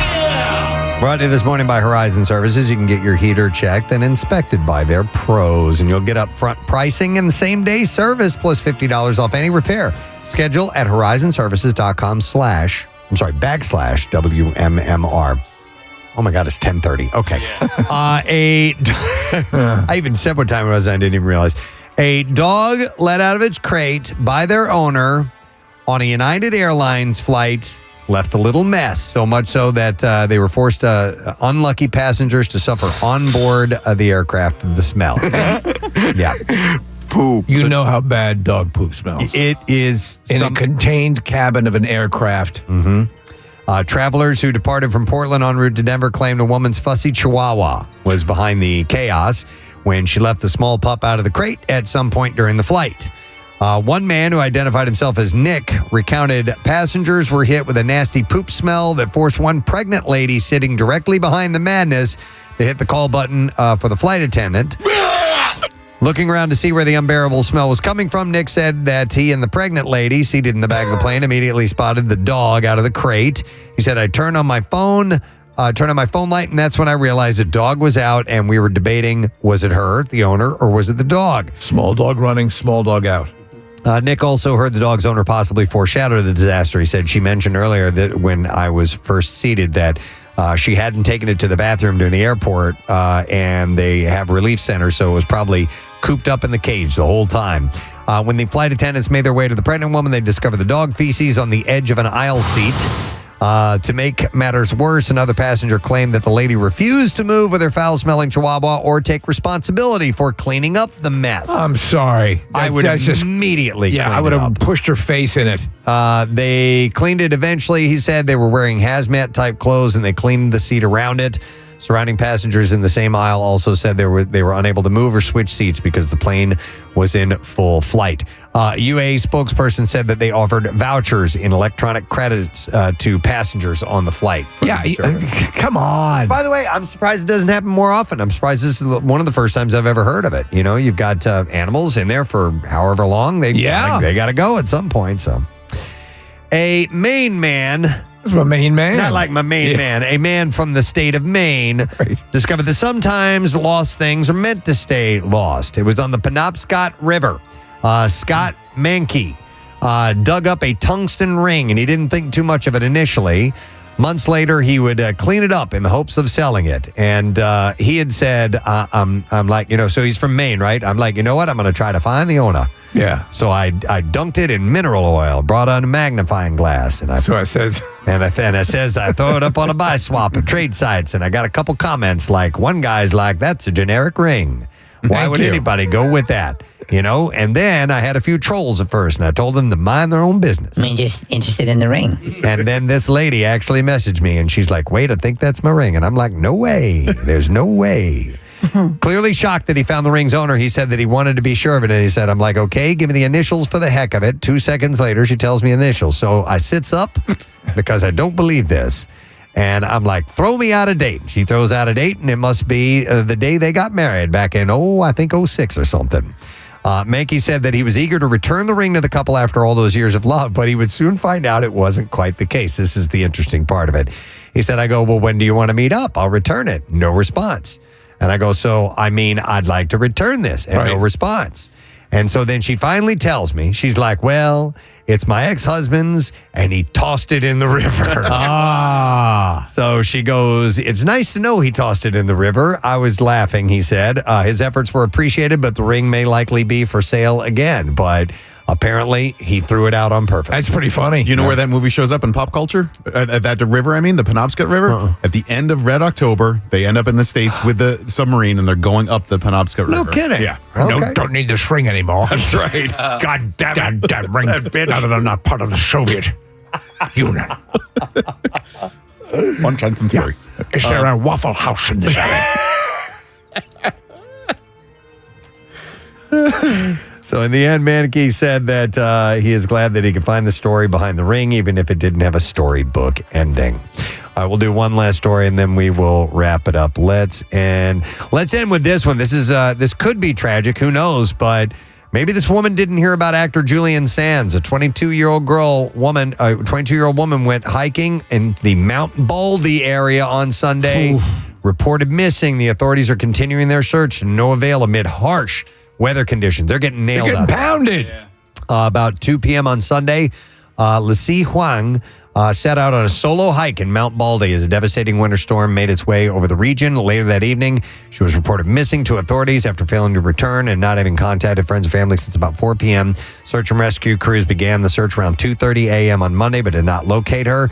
The search continued on Tuesday, but heavy snowfall and the risk of avalanches hindered the crew's efforts. Around 24 inches of snow had fallen over the mountains since the storm's arrival on Sunday. Since she had gone out, they had over 2 feet of snow. You shouldn't ever do hikes like that alone. Especially in bad weather. Right. Authorities urged prospective hikers to avoid any mountain activities while the storm continues to pummel the mountains with rain and snow. And that is what I have in the bizarre file. All right, so we need today's lesson question, and we are going to give away as a prize a free massage or facial from Hand & Stone Massage and Facial Spa. Let us go with the Mandy Mohr movie, A Walk to Remember, is both a tearjerker and a what? 215-263-WMMR. The Mandy Mohr movie, A Walk to Remember, is both a tearjerker and a what? That's from a little bit before 7 a.m. this morning. 215-263-WMMR. Call now. The trash business is a gold mine. 93.3 WMMR with Preston and Steve's Hollywood Trash. All right. Steve's got your stars. What's going on this morning, Steve? Yes, well, Prince Harry rushing to be with his father, King Charles, after his recent cancer diagnosis. This is quite a turnaround for Harry, whose last words to his father was an invitation to kiss his spotted dick, which is a popular dessert in England. Yes, it is. Oh, my God. CBS's series The Neighborhood is officially returning for a 6th season this month. Showrunners say the sitcom will head in a new direction this time out and might even be funny. Oh, my God. And finally, the upcoming 4th entry in the Jurassic Park sequel franchise is set for release in the summer of 2025. In this installment, our heroes will take on their greatest foe ever, Jurassic Park's reviews on TripAdvisor. All right, we're looking for this answer. The Mandy Mohr movie, A Walk to Remember, is both a tearjerker and a what? 215-263-WMMR. We will go to Tim and look for the answer. Hi there, Tim. Hi, Grandma. Hi, Grandma. All right, Tim. The Mandy Mohr movie, A Walk to Remember, is both a tearjerker and a what? Pud puller. A pud puller? A pud puller. There you go. Yeah, hang on, Tim. You got yourself a free massage or facial from Hand & Stone Massage Facial Spa. Don't forget Love, Pamper, Repeat this Valentine's Day at your local Hand & Stone Massage and Facial Spa. You can get a free massage or facial gift card with a spa package. Search for the location near you to pick up the perfect gift. Restrictions apply, and you see the spa for more details. We'll get into music news. Now, Preston and Steve's Music News on 93.3 WMMR. Hi, Grandma. Brought to you by Family and Company Jewelers. If you're ring shopping this Valentine's Day, visit Family and Company Jewelers on Route 70 in Marlton, New Jersey. Online at FamilyJewelers.com. South Jersey's a diamond destination. Couple of quick things. AC/DC set a countdown timer on their socials that we talked about that was on their website yesterday. So it's changed a bit in the last few hours. It now looks like Monday, February 12th will be the day they announce a tour. Inside the counter is a clip from their song "Are You Ready?" which is from their 25's platinum album Back in Black. Their last tour is held in 2016. This is the third day of teases from the band. I love their socials because Angus Young does these makeup tutorials, which are just amazing. You learn so much. John Bon Jovi is gearing up to open his own Nashville honky tonk. Yeah, JBJ's Nashville is scheduled to open up this spring in the city's Lower Broadway Entertainment District. If anyone is associated with honky tonks, it's him. He said in a statement, "We're looking forward to having a place in Nashville that we call home. We have had wonderful times in Nashville, recording several albums there and working with some of the finest people in all the music business. Can't wait to toast all the Broadway and get to know our neighbors." He's not the first person to open up on Lower Broadway. He follows in the steps of country artists like Florida Georgia Line, Luke Bryan, Miranda Lambert, Jason Aldean, and Dierks Bentley. Wasn't Scott Stapp saying he's in Nashville now too? Right? Yeah. So there's a lot of rock people do live and record there, and I'm sure they perform too. Motley Crue, The End, live in Los Angeles, will be released on 4K UHD for the first time on April 5th. It was previously available on DVD and Blu-ray. Was recorded December 31st in 2015 when The Crue completed their 35-year What are we doing here? touring career. I'm so sorry. I'm sorry, Robert, could you play Kickstart My Heart? I'm so sad the strip club is closed. And what they were then calling their final concert. In addition to the epic concert, there's behind-the-scenes footage that includes the grand finale. During Kickstart My Heart, Nikki and Vince are floating above the audience in a cherry picker. Girls. Go ahead. I was just going to say, I love the one lyric in Kickstart My Heart where he goes, yeah. I don't remember that. Kickstart my heart. We got to get you to see these videos of Vince. Yeah, the overdubs. Yeah, they're hilarious. I got to check those out.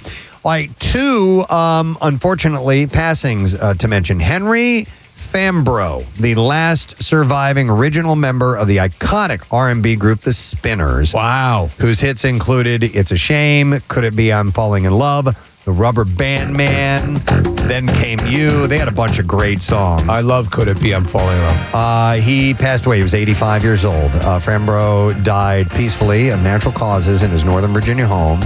The group was inducted into the Rock and Roll Hall of Fame just back in November. So at least he got to see it. To see that. Rubber Band Man is a true story about a man who had a severe tendonitis condition. Yeah. No, actually, it's about a real guy. I remember we talked about it one morning. What was the story again? I forgot. Two things are coming up. Either he was a bass player, or the first man on the moon, or literally he played the rubber band, like boom, boom, like Spoon Man, something like that. It was one of my favorite songs. Is it like a little baby? Rubber Band Man? Yeah, it's even in my baby book because I would play it over and over again. Nick's pulling up the origin of the Rubber Band Man because it was based on a particular guy. I remember Craig Lagans, I think, called us in. And I'm sorry, Preston. The first man on the moon was Neil Armstrong. Oh, it was the Rubber Band Man. Yeah. Did you find anything, Nick? Yeah, but that wasn't the accurate thing. Oh, okay. Anyway, he was inducted alongside Billy Henderson, Purvis Jackson, Bobby Smith, Philip Wynn, and John Edwards. Bobby Smith. Oh, not Robert. What's am I doing? What I read. I was just in Motley Crue. Yeah. Steve, you'll appreciate this. What I read was that, and I skipped the first sentence, so listen to the second sentence. The Rubber Band Man, a character played by Eddie Steeples, would happily distribute school and office supplies to surprised and somewhat disappointed children or thankful office employees. The first sentence, from 2004 to 2017, during an ad campaign for Office Max. Oh. So I'm reading the story of the Rubber Band Man. I was like, oh, that's nice. And they used this music for that. Yes, they did. He was a large purple character who drank milkshakes. That guy. No, that's gross. That guy who plays in that Office Max commercial or whatever, he ended up playing Jamie, whatever her in My Name is Earl. Yes. Her boyfriend. Jamie Presley. Jamie Presley's boyfriend in My Name is Earl. Interesting. That's the same guy. Yeah. Well, the Spinners received 6 Grammy Award nominations and earned 18 platinum and gold albums. Who knew they were so connected to My Name is Earl? So he was the last surviving member of the band. And then I mentioned this earlier in the entertainment report. Man, Mojo Nixon died. And I was telling Steve and I were talking about them. When I look out into your faces, you know what I see? I see a little bit of Elvis in each and every one of you out there. Let me tell you, well, Elvis is everywhere. Elvis is everywhere. Yeah, he had some novelty hits. Unfortunately, he was only 66 years old. He just passed away. His real name is Neil Kirby McMillan. And he had a heart attack. Yeah, he had a cardiac event. They said he was found dead on board the annual Outlaw Country Cruise, where he was a regular presence both as a performer and co-host. He had performed just the night before. And his family, in true Mojo Nixon fashion, they got a statement together, and it says, "How you live is how you should die." Mojo Nixon was full tilt, wide open, rock hard, root hog, corner on two wheels on fire. They said, passing after a blazing show, a raging night, closing the bar, taking no prisoners, and a good breakfast with bandmates and friends. They said a cardiac event on the Outlaw Country Cruise is just about right, and that's how he did it. Mojo has left the building, they said. That is actually something to smile over, and he would thoroughly approve, from what I can gather of his life, of his death. Since Elvis is everywhere, they said, continuing the statement, we know that he was waiting for him in the alley out back. Heaven help us all. So he was a guy that started off in kind of the punk scene and had novelty and had some fun with it, and he stuck with it all these years, and he did a lot of tongue-in-cheek funny stuff. He was one of these guys that other artists really dug because he was a capable musician. Think Tenacious D. Yes. How much other artists love Tenacious D. A lot of people were like that with Mojo Nixon. Here's a little bit of Don Henley Must Die.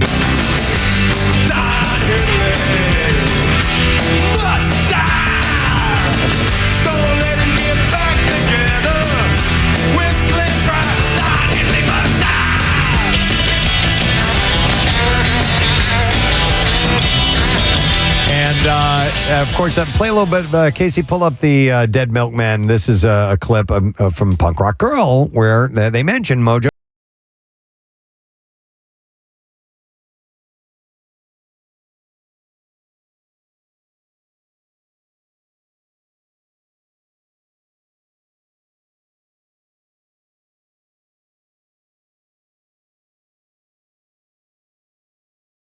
To record several other albums.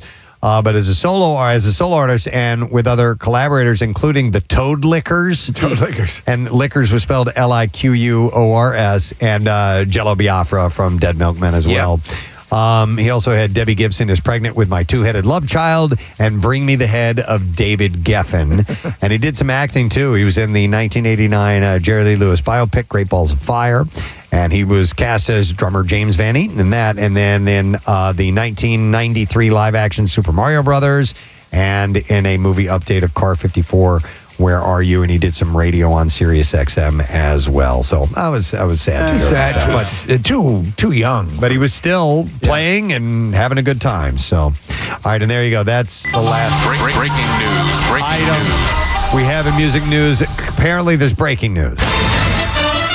Okay. Well, we're going in from music news to sports news. The Philadelphia 76ers are acquiring sharpshooter Buddy Hield from the Indiana Pacers in exchange for Marcus Morris. And I'm going to be sad that I can't say this guy's name when referring to the Sixers, but Furkan Korkmaz is no longer with the Sixers, and we have gotten Buddy Hield. So there you go. Today is, and I'm only jumping in there because I know a lot of people. We got on to Kathy Romano with more information. A lot of people. Today is the last day of the NBA trade deadline. So there's going to be a lot of movement today. So all right, interesting. Get that information out there. Breaking news. Breaking news. All right, we're going to take a break. We'll be right back, and we'll wrap up the program. Stay with us.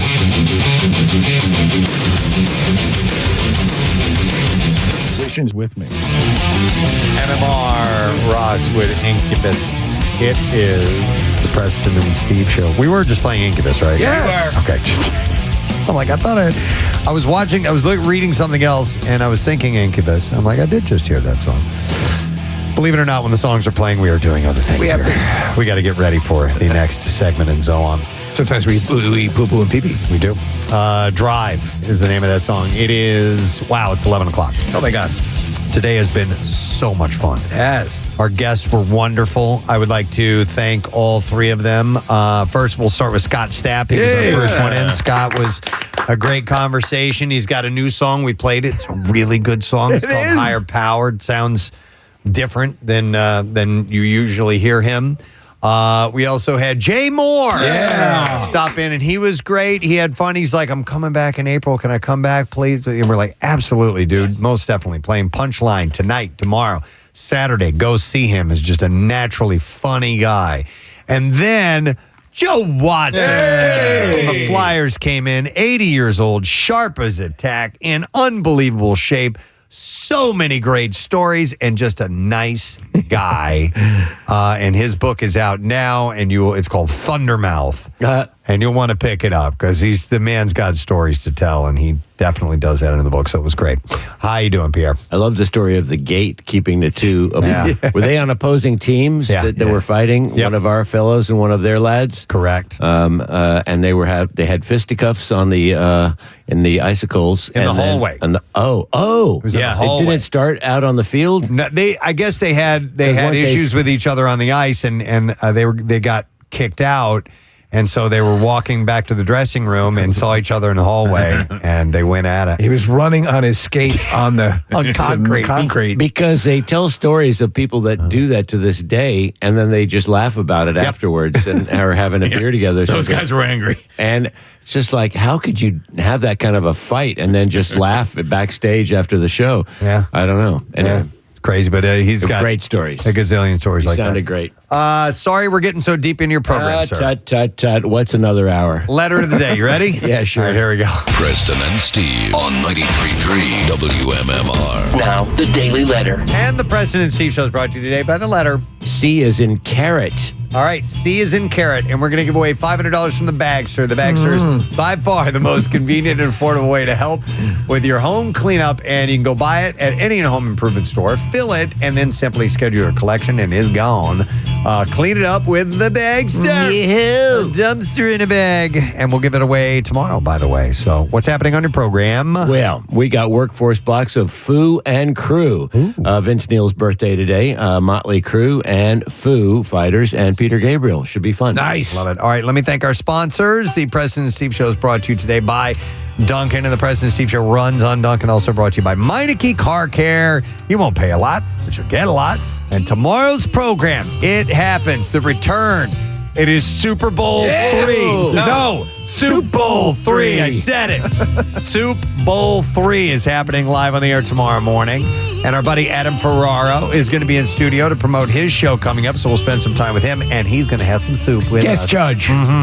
So we'll find out who the champion is at the end of tomorrow's program. That's it. We're done. Rage on. Have a great day. Steve. I hit the button too early. See ya.